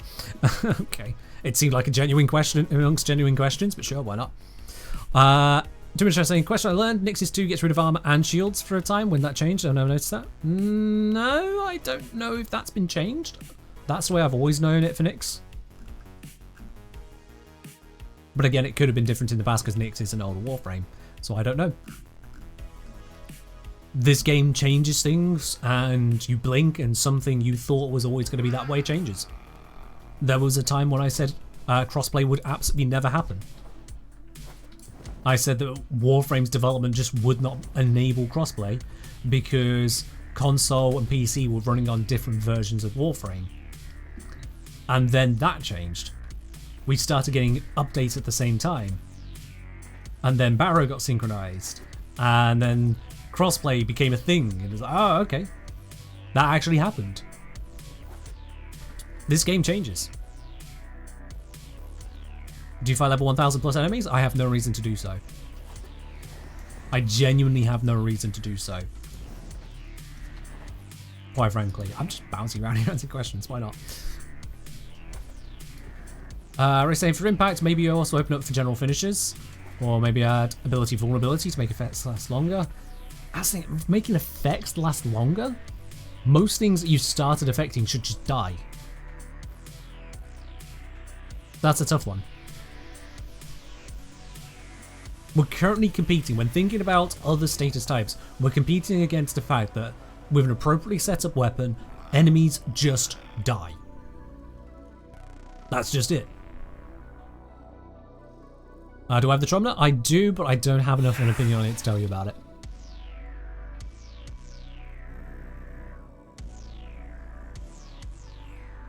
Alright, well, Mufasa, good to know. Fair enough. Yeah, with setting up your abilities, setting up your weapons for the targets you're against, they should just die. So status effects need to compete with death. That's the competition. That's why Blast is so utterly useless. Because just reducing enemy accuracy really doesn't matter. Because if you're spending all that time making them so inaccurate, you could just kill them. You could just kill them. Who needs to do anything else once they're dead? It's where Magnetic is in a really terrible position because its ability is to make it easier to kill the Corpus, but the easiest way to kill the Corpus is to just ignore their shields entirely. Use true damage, use toxic damage. Both of them bypass shields. Also, for those of you who weren't here earlier, I'm talking about true damage, not cinematic damage. Slash procs hit shields. Yeah, sorry, just to remind anyone who wasn't here. Magnetic also has more effects attached to it. It prevents shields from being recharged natively. However, Corpus can recharge the shields through other means whilst that's active. You've also got that shields will screw up your UI, but that's a player-only thing, and shields will drain your energy, but that's a player-only thing. We can have it where magnetic procs would prevent enemies from doing their abilities, to interfere with enemies in general. That could be a thing. Ray is very attached to the idea of making magnetic void and making void magnetic. Yeah, no, I think that's not just too niche. If anything, that could get in the way of other people doing stuff. Bullet Attractor can mess with setups. Also, how many magnetic-based weapons would benefit from Bullet Attractor versus just seeming like a waste. Magnetic to deal AoE damage when break shields, spread a new Sayers effect. No, I don't think that. Turning anything magnetic into just great guns and AoE. And also that still focuses on shields. This is where I go onto the ability side. The fact that it drains our energy, but doesn't have any similar effect on enemies. Magnetic could restrict enemy ability usage. Where when the enemy attempts to do something, it checks against the number of magnetic procs. And if it rolls badly against said number of procs, it fails to do the thing. So say first magnetic proc is a 40% chance that it doesn't do the ability fails and instead the enemy is staggered. And then for every additional proc up to 10, a 5% increase in that. So that at 10 stacks there, that would be 85% chance when the enemy tries to use an ability. Oh, nope, doesn't use the ability, gets staggered instead. Magnetic jamming weapons is currently arcane. That would be weapons, not abilities. And the two then could relate together. If you've got the arcane, now you're jamming abilities and weapons. You've got this magnetic powerhouse of just shutting the enemies down. Whilst also getting the damage bonus against shields, which is much more niche.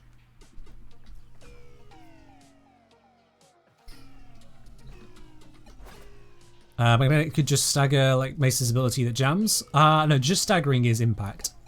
Direct stagger is just impact. We already have that. Yeah, do I have a very impact weapon that's not Fulman? What's your impact like? That's high impact. Oh, well, the status is shit. Do I have a different impact one?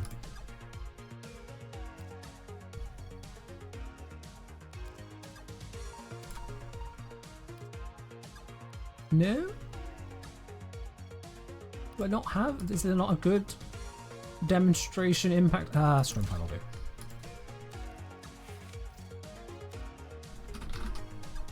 Just Gib status. Give the right status. That's gonna be a one. Sure. Demonstration only, it'll be fine.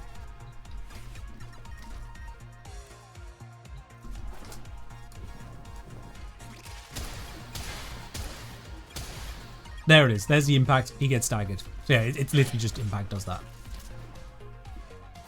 Impact staggers.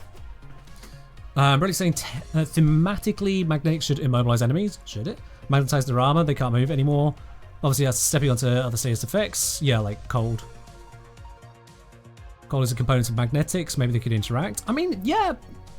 Theoretically, cold slowing magnetic could prevent motion.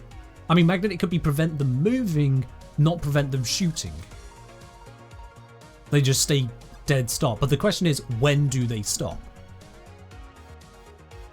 Is it an all or nothing? If it's an all or nothing, then one proc is enough. What do the other 9 procs do? If it's not all or nothing, how do you scale that?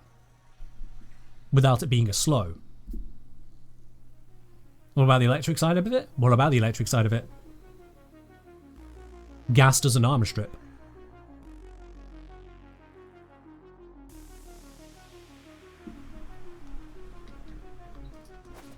It doesn't have to be the elements it's made of. It can still be only partially relevant. Someone's just using that as a suggestion.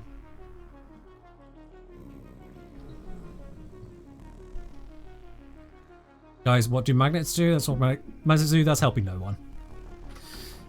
That's just helping no one.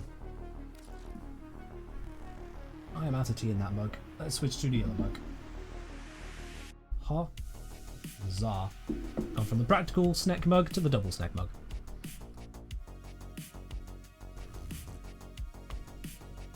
So what we discovered on Dagath today? Mostly that I'm just not satisfied with her. We've got on a massive 27 tangents by now, yeah.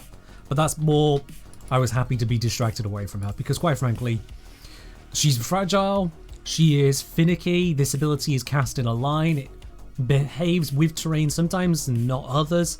Yeah, it passes through stuff, but then there's the sheer energy demands on her because her passive is only an average of double and has too high a chance of not helping out.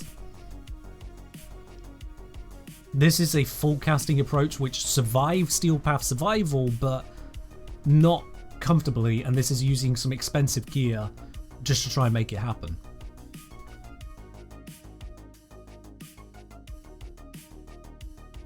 So I'm just not really that satisfied with it. In prior testing of this, in fact, you can turn this into a critical damage stat stick. Sure, okay, cool. You got more crit damage. That's just turning on the ability and saying, I have more. That's not really that interesting. Cat, you can open the door. Come on. One moment. Cat wants out of the room and she's too silly to open it. You've opened this door 20 million times. Why today are you just pouring at it? Dumb cat. She is a dumb, lazy cat at times. She'll even ask her to be let through the cat flap sometimes. It's like, it's open, it's a cat flap, you go through it. It's for your use. It gives you autonomy. Meow. Cats. Anyway. Yeah, this ability in itself is just not that amazing to me. It just feels... It feels like a passive. It's a passive you have to cast. Passive. Next time you would die, don't die, become immortal for some time, and gain all health orbs from kills. 25-second cooldown. It's basically a passive that you have to remember to turn back on again. That's basically it.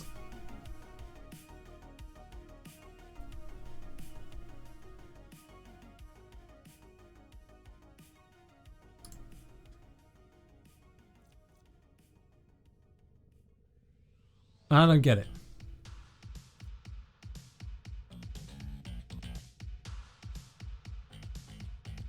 It's an optional passive. You don't want to helm over it. I mean, yeah, there is the fact you can helm info over it, but it's still...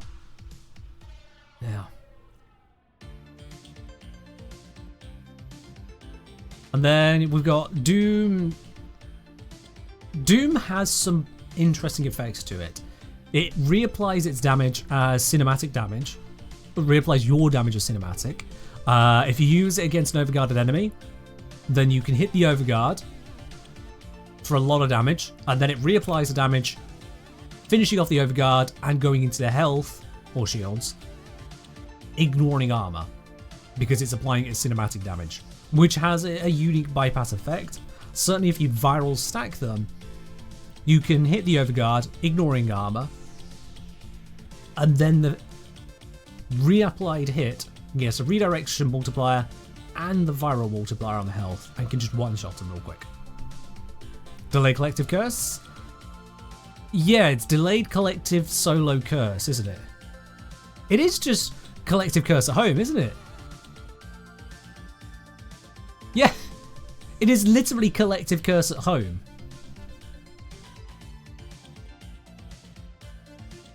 Just the only benefit it has over collective curse is that if you hit one hit point type, it will still transition to the others, because it does cinematic damage, not variable shield drain or true damage. That is... yeah. It's just so awkward. Cast in a cone has a relatively low duration. I know I've taken it lower, but in itself relatively low duration. It is spread by this, and that resets the duration. Now we can bring yet more abilities, and this one's a long one. It's ironic that its cast time is a lot smaller than it feels, but yeah. Probably my cinematic? Sorry, yeah. I keep referring to that when I realize it's a brand new thing that every time someone comes here, they're not going to have any idea what I'm on about. Cinematic damage is true damage which doesn't ignore shields. Because there is true damage which does ignore shields. And then there is true damage which only hits shields. And overguard. Did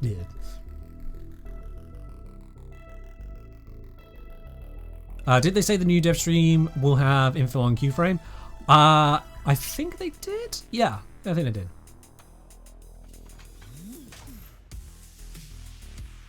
So this is discount collective curse. This, I'm ignoring the comparisons to Aqua Blades because the only thing about it is it surrounds you for a bit. Okay, there are blades in a ring. I get it.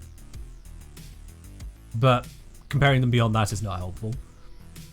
This is a slower, a viral applicator, has some notable damage stats as well for how many times it can hit. And is a spreader of that. This is such a combi ability.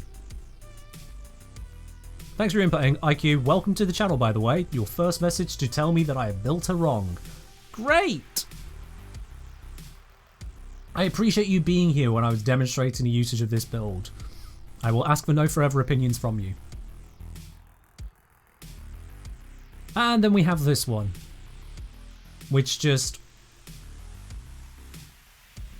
so much damage, so little application.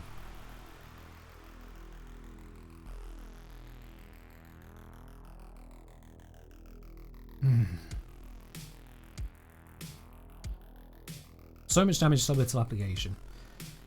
It puts us in a rough spot. You have the same build? Cool. Still did not ask. Actually, no way. IQ Sensei, you have the same build? Oh, I heard from this guy that you don't really need to energize on her. Sorry, IQ Sensei. You're just not living up to your name. You're not having a high IQ moment. If you're copying this build... some other guy said you don't need energize. Don't know why you do that. If I'm coming across as if I don't like your approach, well done. You figured it out.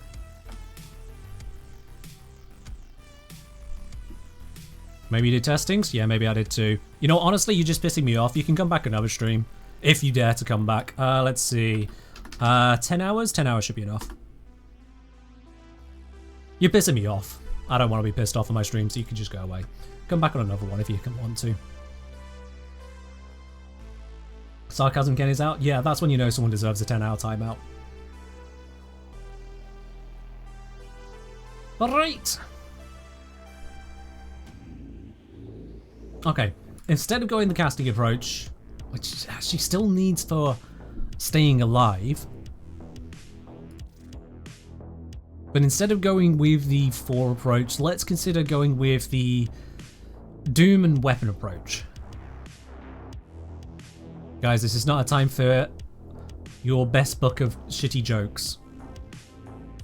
Come on now, the rules still apply. Just because someone got timed out doesn't mean you can start ignoring the rules yourself.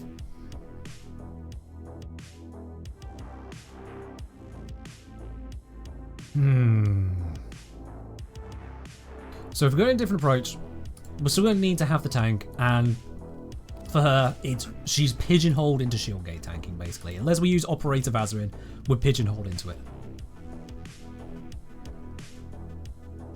The 4th isn't true damage? Correct, no, it's viral damage.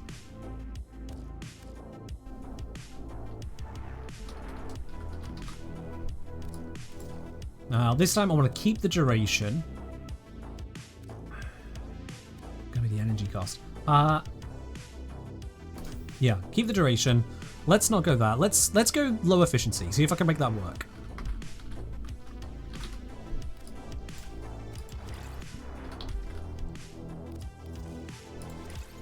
And we're gonna want some range to easily spread stuff. Let's go with that for now.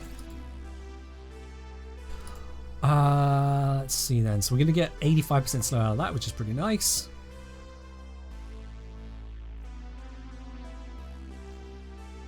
So yeah, let's throw some more duration in there to make it easier to keep and spread things. I think I want even more range, to be quite honest with you. We're gonna need the defensives, catalyze, and rolling, because without those I am right up shit creek, and equilibrium is going to be a big part of our energy maintenance. That needs to go over there. So the theory of this is having larger cast range on this, larger spread range on that. We're focusing on these rather than this one. As a result, we can go with the low efficiency because these are our focus with this super spreading it. It's the idea I'm trying to go for. Roy saying, does the insta-sickle recognize when its threshold has been reached if armor is stripped? It recognizes variable conditions like viral proc, so I'd imagine armor strip too as well, yeah.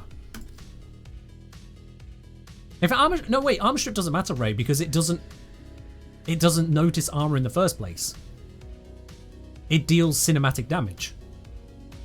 So armor doesn't exist to the sickle.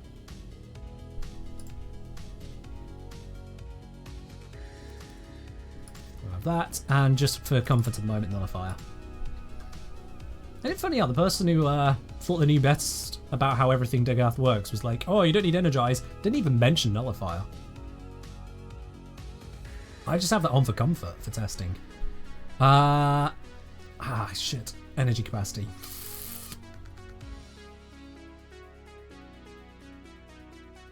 How do I want to handle that?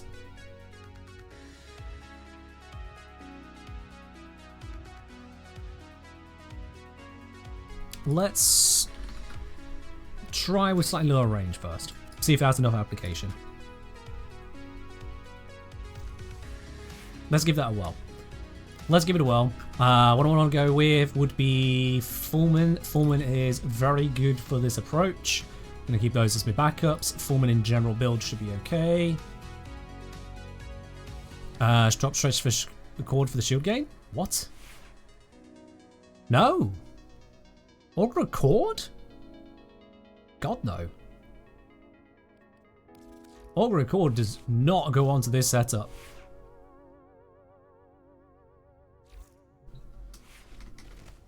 Alright, I've switched around companions. Let me make sure I switch back to the correct one.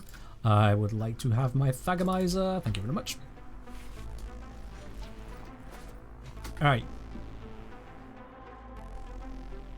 Range shield gain. You're thinking of Augur Reach, but I want the additional range. I don't need those little extra shields. 40% extra shield conversion isn't going to be as important as having 15% extra range. That's my understanding.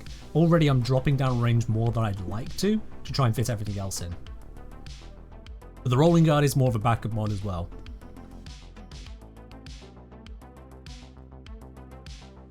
Aren't you the one I timed out moments ago? Oh yeah, ban you then. Fuck off. Moron.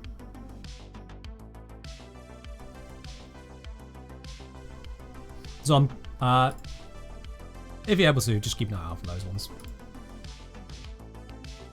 Right, let's test this first back in the survival arena. Let's see what happens there, and then we'll try on Exterminate as well.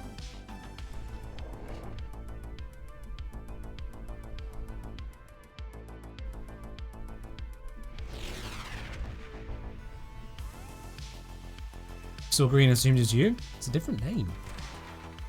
Doesn't have the icon. Your weapons make music. Besides, I have all usernames turned to white anyway. Whatever color you set your username to, I see them all as white on a grey background, so I can read them. They're trying to choke you out. Hold on. Okay, that just cost all of my energy to get started with. I didn't realise that would be a problem. And that cost all of my energy as well. Okay, and I've died. This is not how I want it to go. So this is why I can't get more efficiency, because I just can't cast.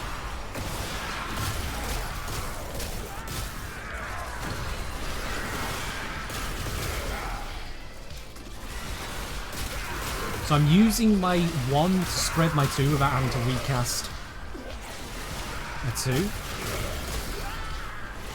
With a long time on it, even with a shorter casting speed, there's still the fact that it takes time for it to exist, which is time where I am at risk of losing my shields.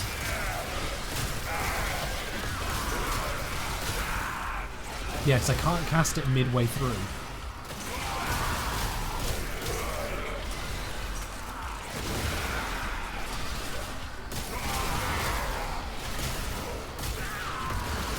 I mean, I'm holding now. I've reactivated my 3, so I've got my backup in case of death again.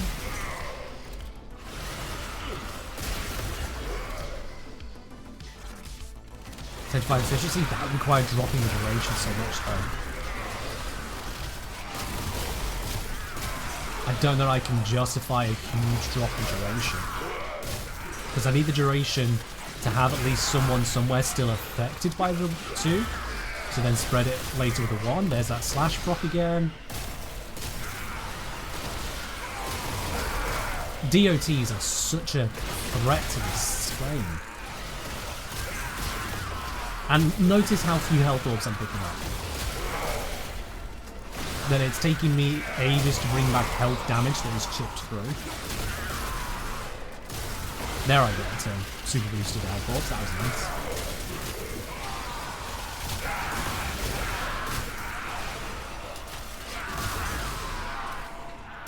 Okay, oh.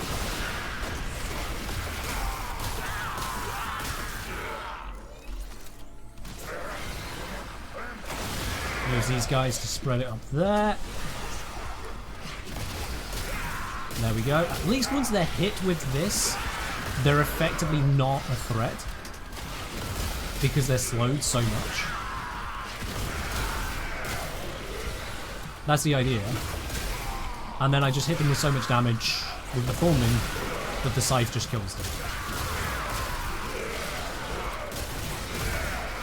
Anything that doesn't die on the first hit from the forming just dies anyway. Doesn't even wait for the slash block, which means that Hunt Munitions is kind of not needed on here, but it's there as backup. I've stabilized. Kill speed is not very good at the moment. Ooh, that's bad. I'm going to roll a guard out of that, thank you. I swear that one was not there. It's like oh.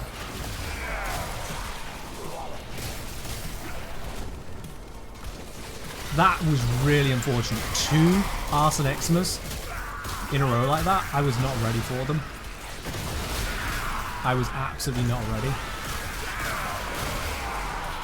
Not sure what reaction time I needed on that, but I didn't have it.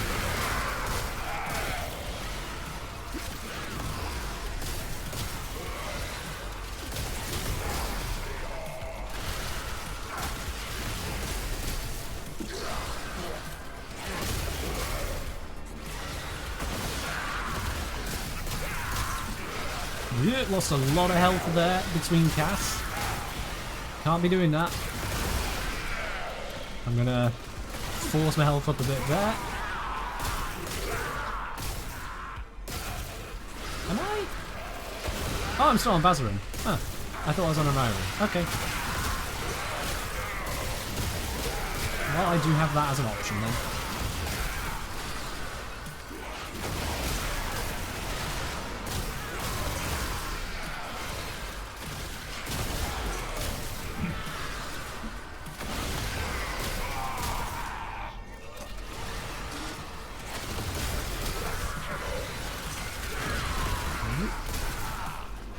Got some nice juicy health orbs.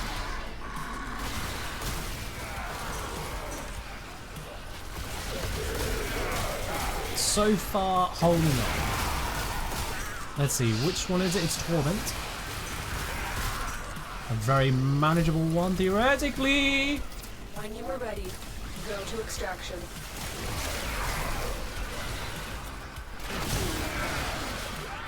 Next Torment out. Oh right, I slowed him. Ah, death. That's one positive at least. We can just slow the heck out of even the acolytes.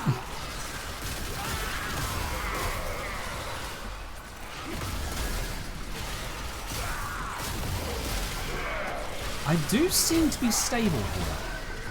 It's risky, it's squishy, but I do seem to be stable. Part of that might be just having a good location. That Xmas got deleted. Yes, watch this. Sap, just insta-dead. I break his overguard and then he just dies. No armor strip needed.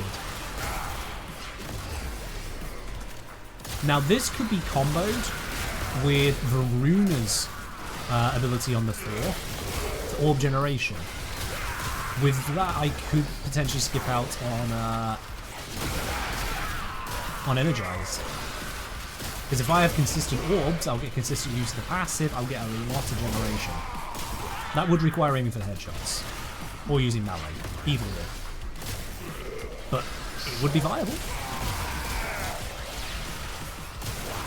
Have I lost my 2? Oh yeah, my 2 has been dropped.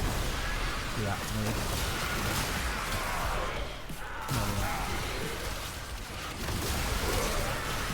Okay. A little bit more damage than intended there, but it's okay, I'm alive.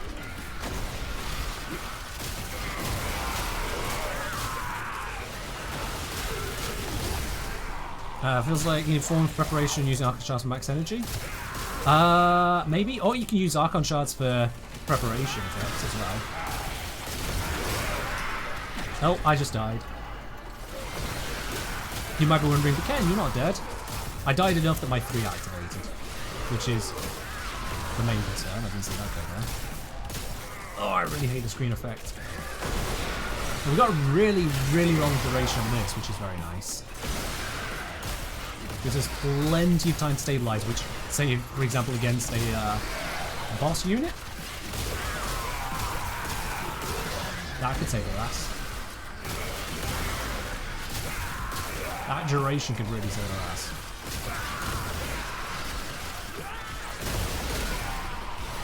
They're like shield dropping so often. Yeah, this is literally shield gating in a nutshell, and it's basically what she has for her tank. Just slow enemies enough that they're not a threat, and the ones which are, shield gate. I can reactivate 3. Rolling guard, so that slash block is gone.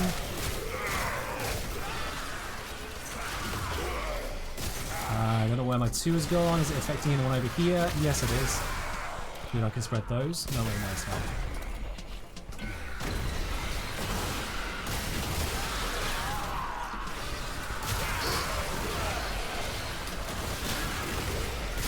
Where's all my sides gone?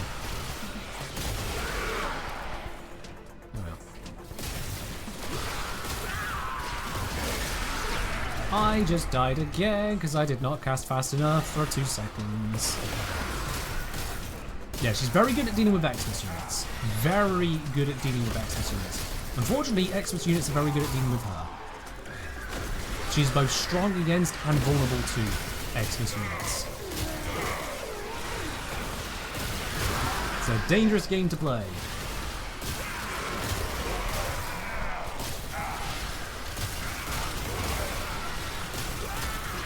But I keep pressing 1 and I can keep going. At some point, I stopped being good at maintaining life support. What happened there? I was holding decent for a while. Where did it all go? Oh, she grabbed a random obstruction. That was not helpful. I swear I was maintaining life support earlier. I mean, that's just survival in a nutshell. You blink and it goes down if you're in service like that. The enemies just decide to be Sinji. If you've not got the KPM, the game just pops in there. Alright, so this one is really not going anywhere and dead.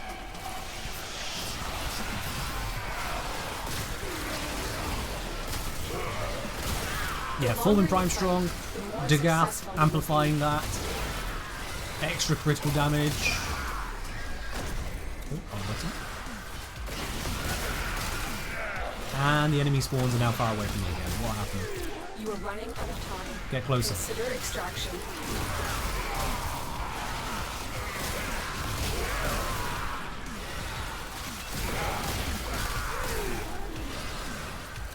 How often is 2 even triggering? Enough.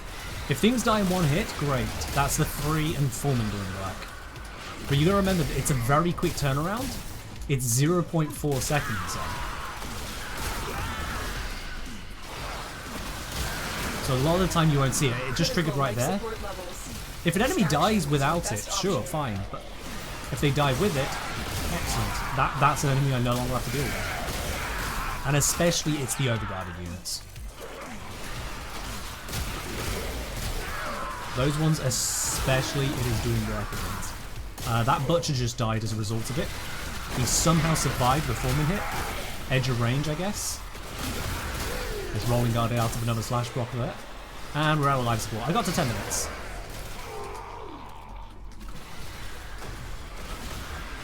I'm now going to attempt to get my way out of here.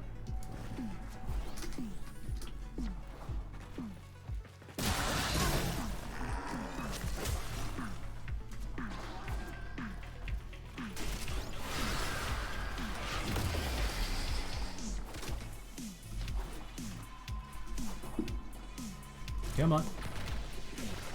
We can make it.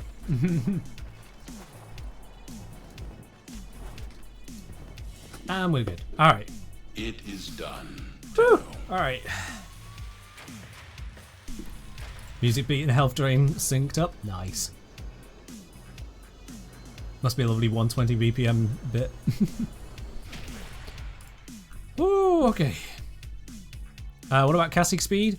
I don't know about casting speed because it's just the length of the ability itself there, not the actual casting speed, which was a threat. I'll just go through some of the comments I couldn't look at whilst we were here. Because this is why, one of the reasons I love Lavos is that I can look at chat and the game at the same time. This, I can't. I just can't. I can get glances here, but I can't look. Oh.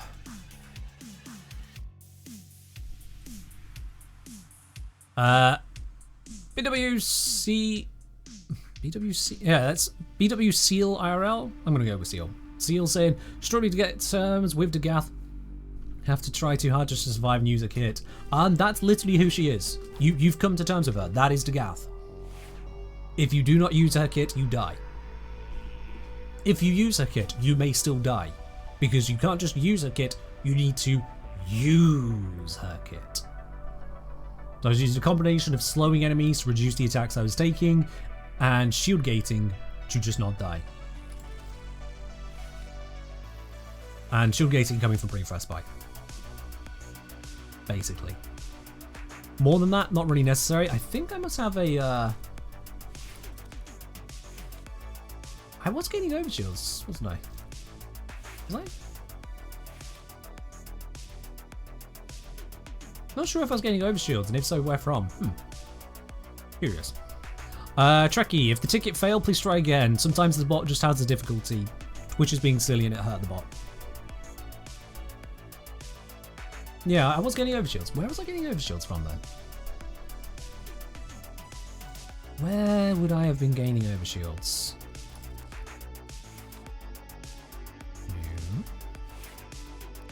Vazarin enable it? Didn't think it did.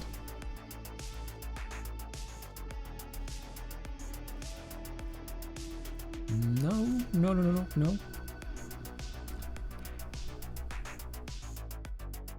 Saka saying, come to think of it, if Dagath depends on the sickles too much finish off enemy, weapons, we're not getting arcane merciless or deadhead stacks. Not much of an issue with the weapons kill them instantly though. Yeah, actually, yeah, that's a very good point. That is a very good point. So you want the ability to one-shot some enemies. Otherwise you won't be able to scale up your weapons. Which is just another example of why scaling up mods on such short timers is potentially a problem. Oh, really, Umbrella? Oh, I don't know why. I always thought Brief Respite could only get to shields. Huh. The more you know. I don't know why. I thought that one just stopped at the top of shields. That was just inaccuracy on my part. Alright. I'm not satisfied with Dagath. I see her playstyle. I mean, I've literally just used it on this stream in two different ways. I've done a full casting approach, do the 2-1-4 combo, and 3 just kind of exists. And then I've done the Doom super spreading combo with Grey Spirit enhancing damage output. Grey Spirit is basically just a passive. It really just feels like a moddable passive. There is the extreme energy demand on using a low efficiency approach, which means that this is going to need modding for starting energy. Little squish for your liking? Yeah, it's basically, it's almost Banshee tier squish. Where Banshee has silence on 3 to prevent enemies using abilities like those Arson Xmas waves, Dagath has, oh shit, I died? I guess I didn't this time. So the two of them are very, very similar in that regard.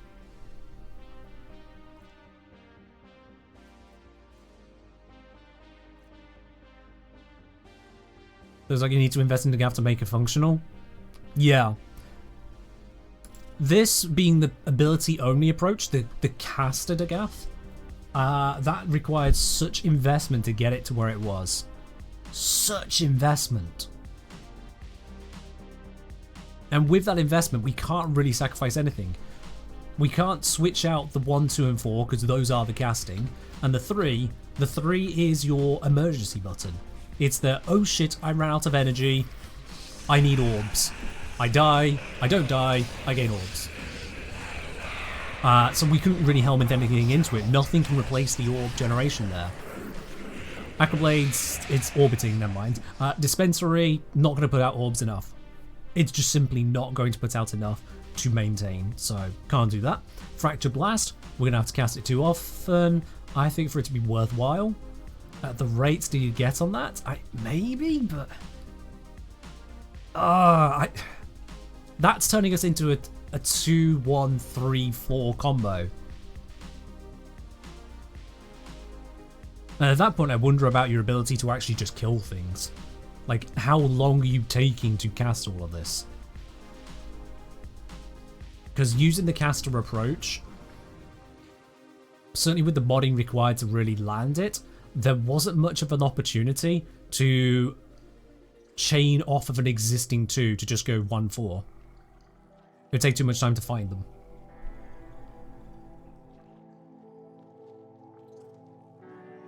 What about using Nourish for energy gain along with Zeneric? So you could do that. You could do that. Nourish, slap that onto there, replacing Dagath's 3. This is for the caster approach. Use Zeneric, that will give you a heck of a lot of energy gain. That could basically replace Arcane Energize. The problem is you lose your backup. You no longer have, if you would die, you don't die. And you no longer have anything other than Zeneric. Zeneric is, I would say, one of the weakest schools for self-reviving. And yeah, it wouldn't enhance your damage at all. No, there's that. I mean, other options we're looking at wouldn't either, but this wouldn't enhance your ability damage. It would cause a little bit of viral stagger from the viral armor, but to what extent that would help, I'm not sure. You're trying to not get hit much in the first place.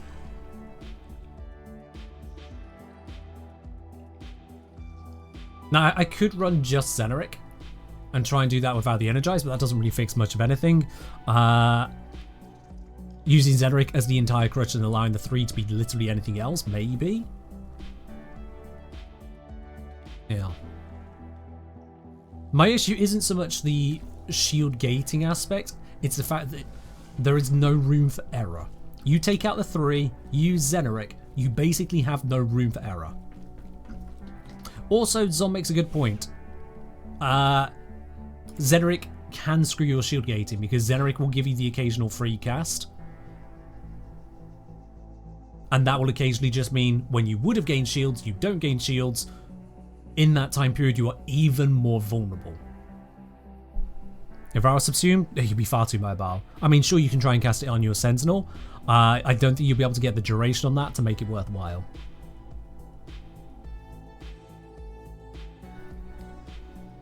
What about Death Cube option? Yeah, you can use Death Cube. I was using a Companion for Energy as well already. I was using Thagomizer. Thagomizer is putting out health orbs from just damaging enemies with its viral quills, as well as putting viral out there for me, by the way.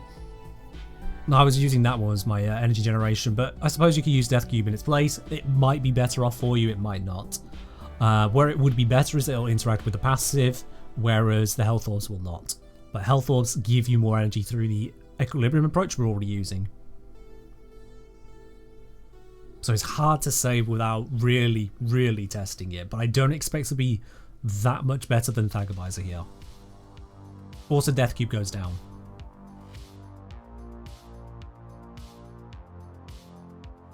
Yeah, Panzer is an exceedingly strong companion. It's ridiculous just how good this one is.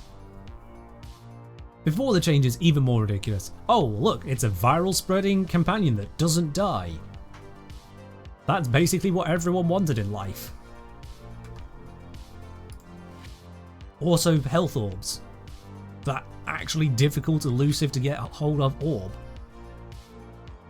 And now they made it also a viable option for Reinforced Bomb. They let the shields and that line up nicely. Thanks for that, freebie.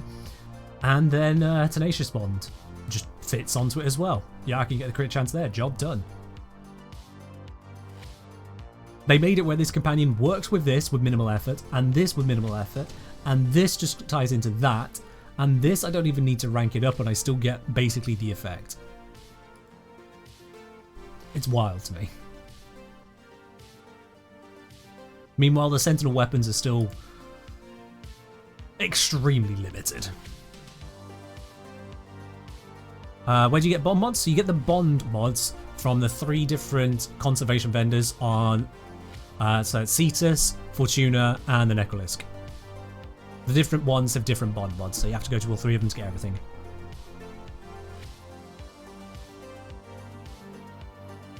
How many casting speed shards do I run on Dagath? At the moment, I was running none. A couple on her can be helpful, certainly if you're going for their full casting approach, because of the length of time it takes to cast this.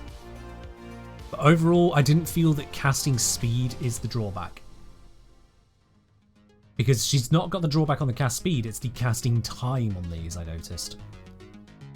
Once cast, you can do other things, including casting other abilities, but there's still a time delay before you can recast these abilities. Cast speed shouldn't have any noticeable effect on that.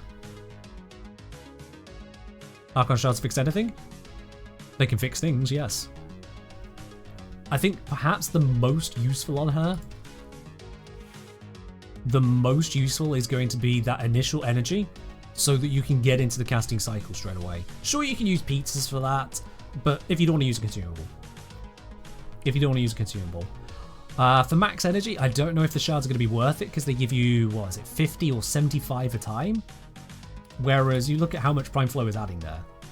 Like, we're going up over 400 energy. And that's a heck of a lot of buffer to try and ignore. How are you getting the shields for Reinforced Bond? It's quite the... Oh, there's one mod. Hang on, it's one mod. It's Calculated Redirection. Job done. All Vulpifilers, all Predacites, some Kubros, and any appropriately constructed Moa and Hound can use Calculated Redirection. Boom, they got the shields. That was a terrible click, but just that. That was a really terrible click. Yeah.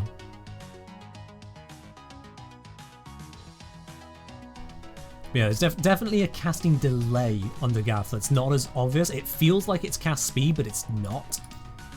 If I just show you this in the sim real quick. Of creatures you have immortalized would cry out in thanks.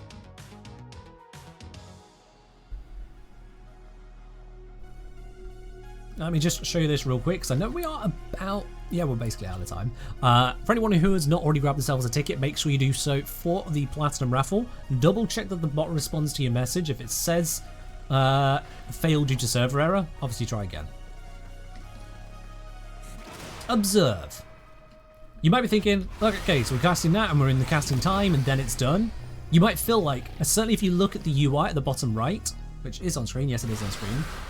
Like, oh yeah, that's the casting time, there's that delay on it. But no, actually, look how long it takes between cast and me firing. You can hear how quickly I could start firing again. It's almost instant. Like, that delay might just be how quickly I'm clicking. Because I can't hold down the fire button, I have to then restart. Can I hold down melee? Oh, not with this melee, I can't. To demonstrate it that way, I wonder if that would work, or would it interrupt the melee? So, auto melee, press 1, and you see, is there any visible break in my meleeing? There's the tiniest break in my meleeing. Her entire cast is just the pirouette. That's it. That's the entire cast animation. The rest of it is the actual ability doing its thing. Same for this one. It's pretty quick. Like, that's not an ability you really need to ramp up the speed of. Most people feel the delay on the one, and it's not actually that long. It just looks like it should be that long. So if you think of the full combo, I've got slap, Spin. Oops, that was operator. My bad. Actually, out of curiosity, you can cast 1, 2, 4, see when it launches. I mean, the combo you can get, if I go for some exos real quickly, max them out. The 4 is a slow one, yes. But during that time, you're invulnerable, which can actually help reduce the damage you take due to DOTs. So if I go that one,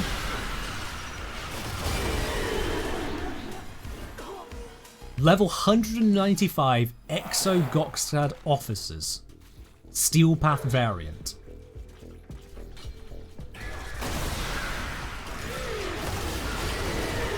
Before you appear to have finished casting the 1, you can cast the 4.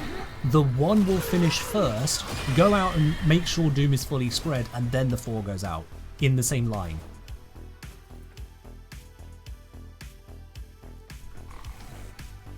I mean, we can simulate the casting speed shards right now by just swapping out a rolling guard mod, because I don't need to tank in the simulacrum. So this is the difference in casting speed. That is quite a bit faster. And you can see there is a cast delay on it. That timer on it. This now, that does cut down the invuln time. That's definitely cutting down the invuln time. Because if I switch back again, take that off.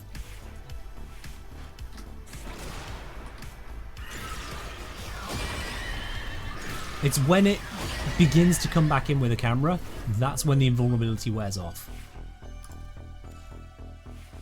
So the cast speed is actually shortening the invulnerability time of the casting on the 4, which may be a benefit to you, may not. That would come down to the particular circumstances you're in. You can see now here I can do that. I think that was slightly mistimed.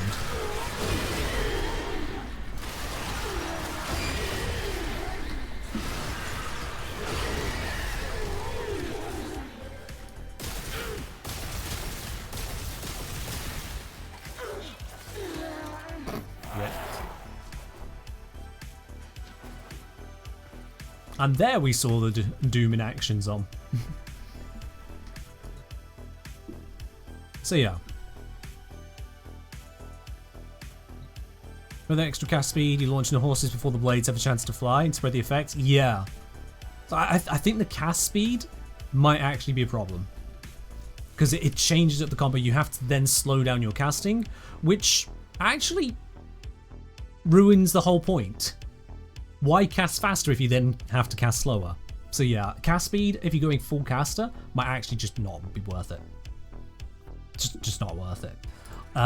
With the Doom focused approach, rather than the full caster approach, this slot becomes open because we're just not using it.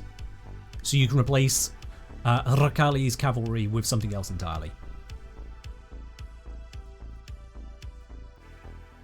And for this kind of setup, you've got decent duration, decent range, high strength. A lot of things can go into that. Why am I casting 2 before 1? You can cast them the other way around. But you need to make sure that your 2 is applied before the 1 hits them. Because yeah, 1 spreads the effect of the 2. You saw those streaks left and right?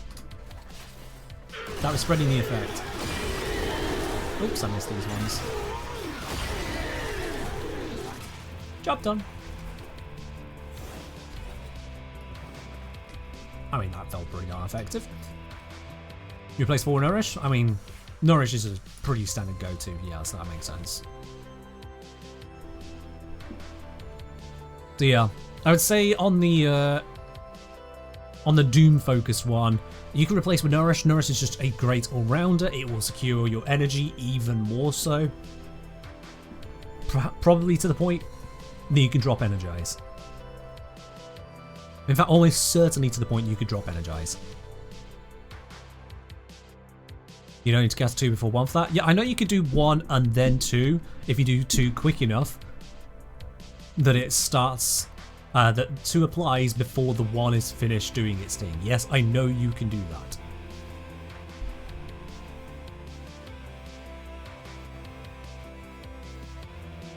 That's time to entertain the idea of Breach Surge. Breach Surge could still work. Breach Surge could still work. I would say that on the caster setup, absolutely not. On the caster setup, you basically kind of want it as is. This ability is your backup for when things go wrong, and I don't think there is another backup ability that could really do much better, quite frankly. I don't know that there really is. Because anything you're casting against, you should just be using your cycle to kill. For this approach, which is my attempt at a Doom build, yeah, Breach Surge, that's going to do... I mean, it can scale with the Doom. Breach Surge is going to spread the sparks. Sparks will hit the enemies. The hits on the enemies will trigger the Doom to hit more the damage again.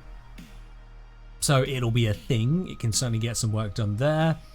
It'll also crowd control enemies in that they can't see you, but if you're crowd controlling them, you'll be crowd controlling them with word salves more often than not. It gives you something you're casting which isn't this combo.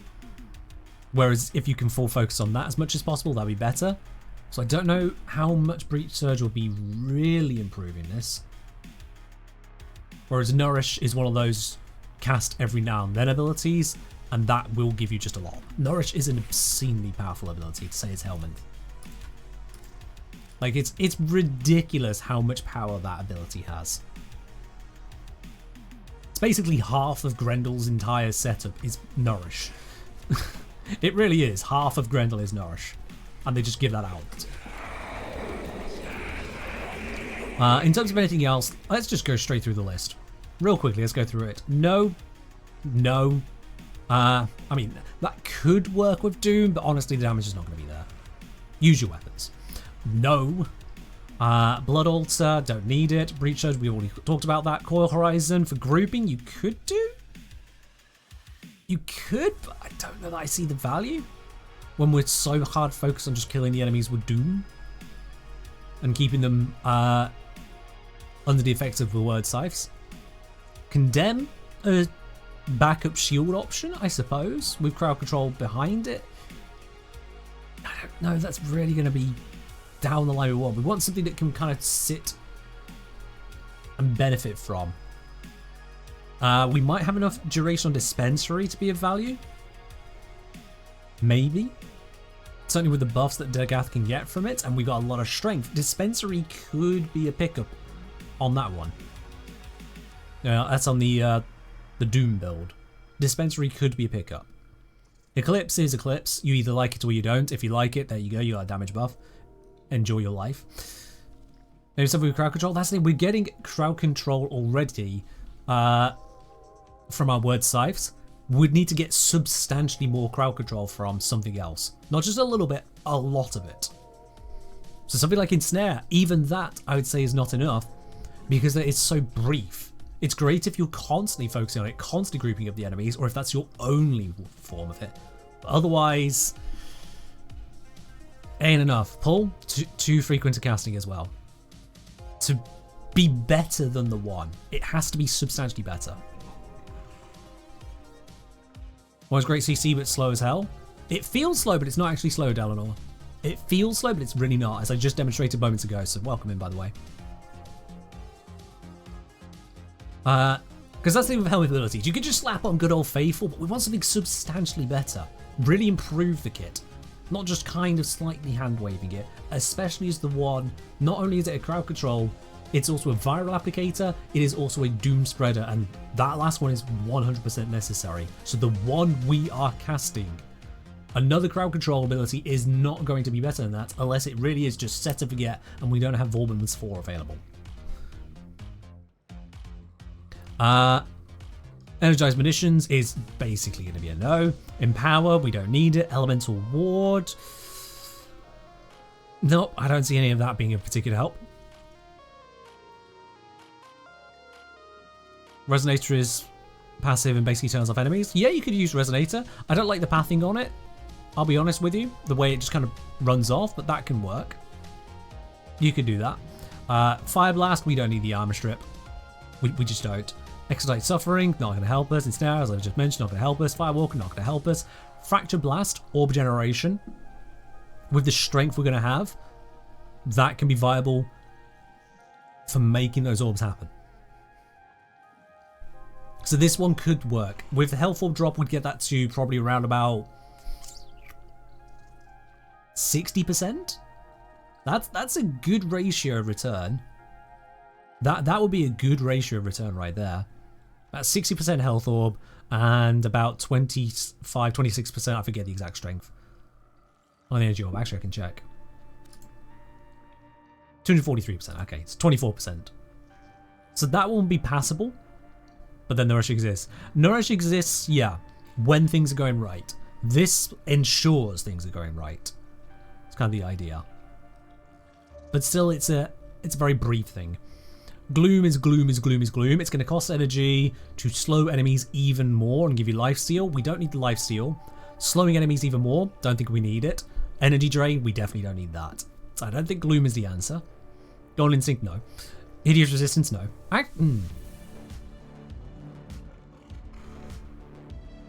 Spellbind would be better. We got the duration for it, but that's along the line of one of the issues Dagath was dealing with. But my approach there was, damn those slash procs or heat procs, when they come through, they just keep ruining the shield gate, causing chip damage. A status immunity might be the one.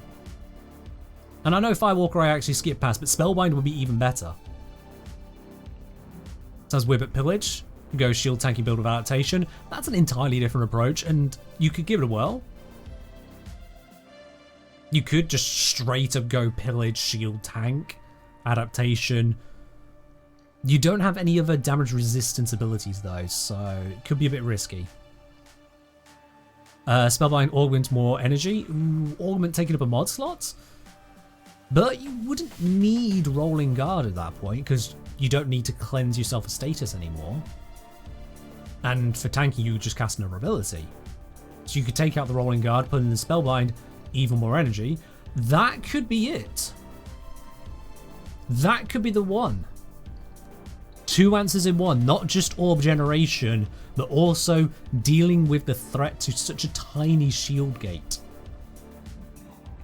Where any proc, any single proc was enough to just ruin it over and over. That could be the one. Control the Carnage set, you get 6 second status immunity. Carnage set. What's the condition again for that one? I'm gonna just look it up.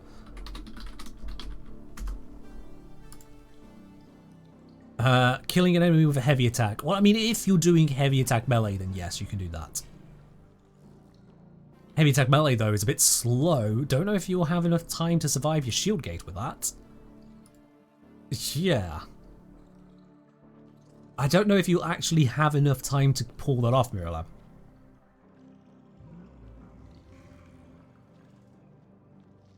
Yeah, you could just use Vazarin as well. I'm still just not a fan of using Vazarin, I'll be quite honest. I'm just not a fan of it as a thing. Skill issue on my part.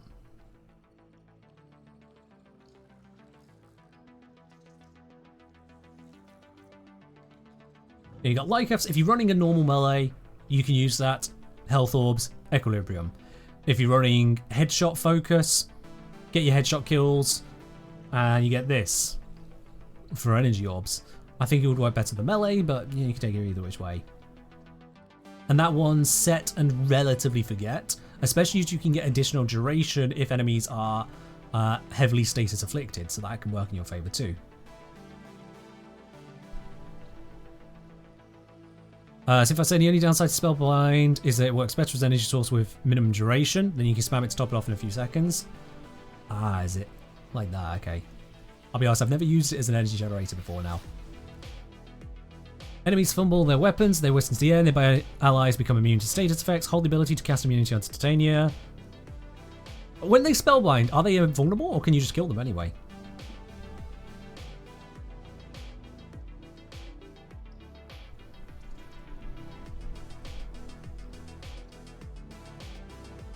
They just get lifted status? Yeah, you can just kill them.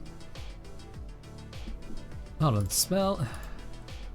Spellbound Harvest. Hitting at least 4 enemies with it grants 50 energy. The next cast has more range.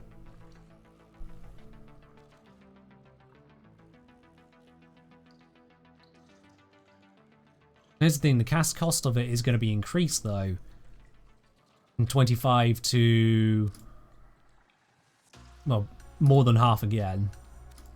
So the net gain on that would actually be very little. Unless, wait, is it affected by strength? Oh, it is affected by strength, never mind, we get a lot. That would give us 50, 100, 120 health energy? Yeah, that'd be plenty.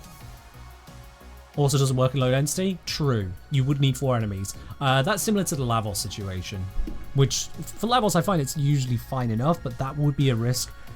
But then, in general, she doesn't work in low density because you need the energy income. Without energy income, you're kaput. Job done. Does Mark for Death and Doom play nicely together? Mark for Death doesn't play nicely with anything, really. Dagath does very much feel like she is a horde frame, yeah, very much Simfire. If you've not got an abundance of enemies, you actually run out of steam before you kill them all. It's kind of ironic, because of the very nature of shield gating, that any amount of damage can be resisted so long as your shield gate is active. It doesn't matter if there's 20,000 enemies or 2, it's a shield gate. But if you don't have the enemies to then completely obliterate, you don't have the energy income, you can't keep up your shield gate, you die. That is the entirety of Dagath. If your shield gate can't be maintained, you die.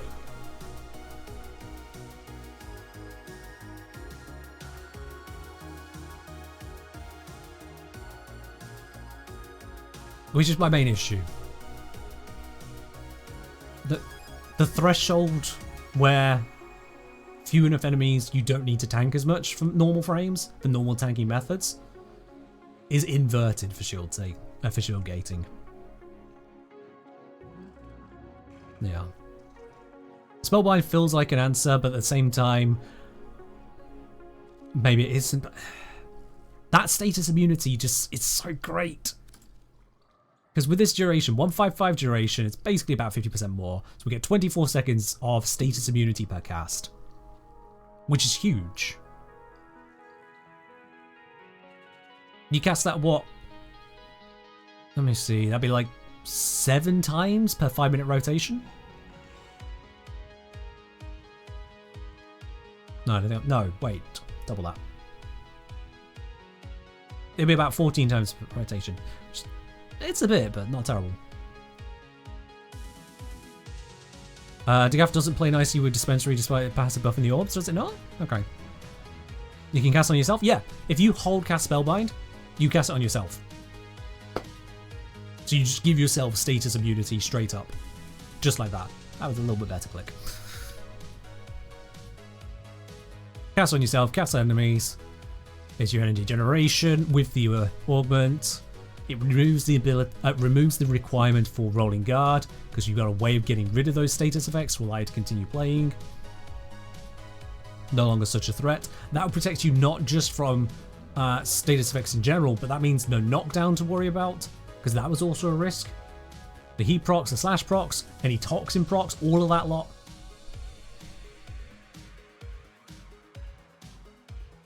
Dagath wants more range and duration, especially works best on high duration, high strength. So with the approaches I've gone here, I've got the full caster approach, which would not work with Dispensary. It can't fit into there. But this one, we don't need to go high range. We just need enough range. Because the spread at this point is already 21 meters, which is a pretty decent spread range. Like if enemies are more spread out than 20 meters, you've probably not got enough enemies to work with. So you're probably good enough with just that little bit of range buff right there, which leaves us room to go for that strength and duration, which Dispensary could fit into. But I still think there are probably more reliable options, faster options.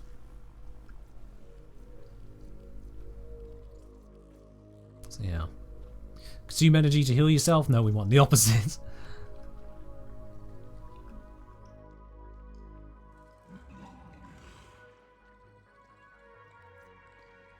This with augments? This with augments. Crowd control.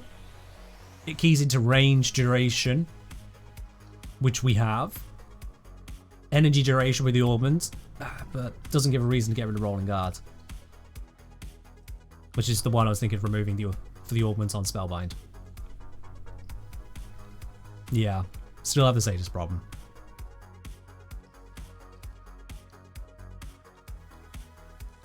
Like of Hunt if you don't want the augment. Spellbind if you're fine with putting in the augment instead. And those are the key ones I'm grabbing onto. Or if you don't want to use Like of Hunt, you can use Frequent Cast of Fractured Blast as well. Those seem to be the big ones. What's not great for run and gun? I haven't done the test on run and gun to see how I feel about it as yet. Anyway, now I've been chin-wagging for another 25 minutes longer than I actually intended, so let's do that Platinum Raffle, shall we? I've been really stretching that out there.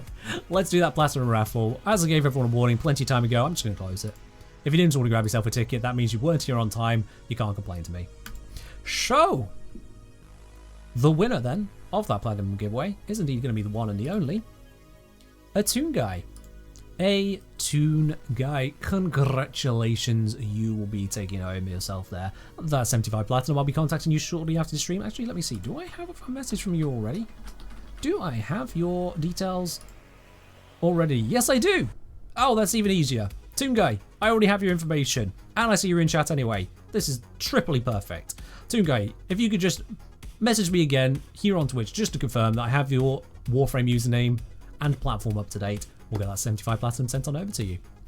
But that is all that we have got time for today. So we're going to be raiding on over now to another part of the Warframe community. Let's see, who can we raid today? As ever the question, whenever it comes to the end of a Warframe stream, who do we want to raid? Eeny, meeny, miny, mo. So, we have got... Who would I like to raid? Why is there so much VTubing? Honestly, there is so much VTubing.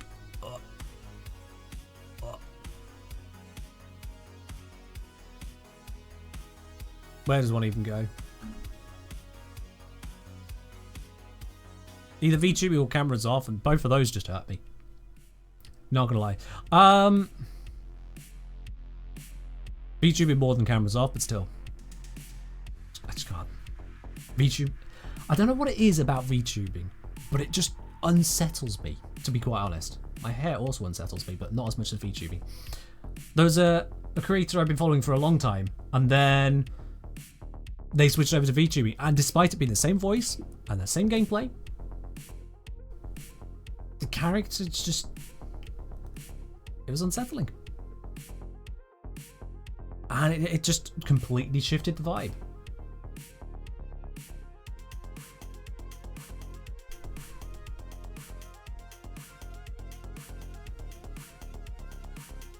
This is the one VTuber you can trust. It's Kira.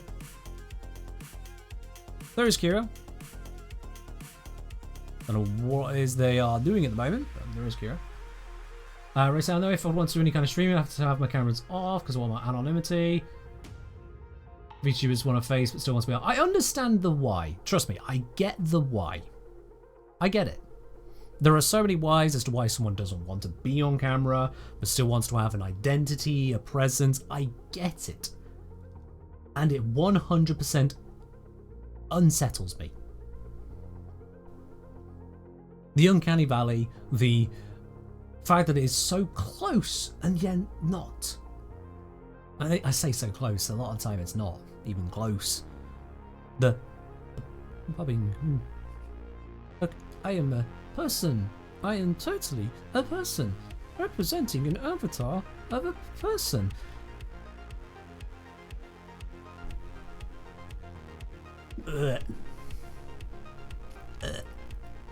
So many missed opportunities to have Warframe as a VTube avatar. They might run into licensing issues with that. Yeah. I don't know. To each their own. I know plenty of people are fine with VTubing. Some people prefer watching VTubers. Those people aren't here right now because I'm not a VTuber, so there we are. It's neither here nor there. Some VTube avatars are frankly excessive. I've seen some very weird ones. But that's my personal preference on it all. And I feel it is disgenuine to raid to a stream where I would not stick around for the stream. I do feel like that is disgenuine. Unless we're taking an absolute punt on someone, a tiny viewership, and just kind of seeing if we can make someone's day. That's the exception.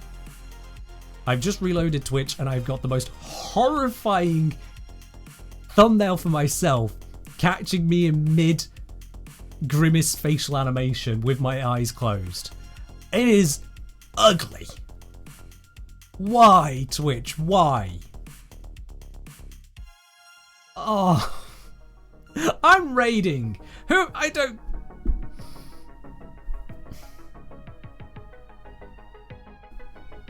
Let's go to Pubska. I know Pubska's not got camera on according to that thumbnail. Let's just double check, make sure they are playing. Yeah, they are actually acting and playing. We're going Pubska. Why not?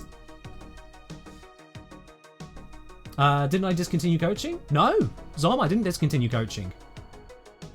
No, absolutely. If anyone wants to sign up for a one-on-one coaching through Patreon, that is absolutely still an option. Before you take it on, please definitely speak to me first to make sure it is right for you. I don't want anyone signing up to it and then going, oh, this isn't what I was thinking. No, speak to me first. What was it then? What was discontinued was the lower tier. That was the afternoon cuppa. That included the voice lines because no one wanted voice lines. So they're gone. Anyway, we're going to Pubska. They don't have a camera, but they don't have a VTube. So it's fine enough with me. We're going to go over there, see what they're up to, and wish them all the best. And that is all from me today for this week. So thank you very much for joining in. I will be live again on Wednesday with some more Warframe. In the meantime, have yourself a wonderful start to your week, and I'll see you in the next one. Bye-bye, y'all.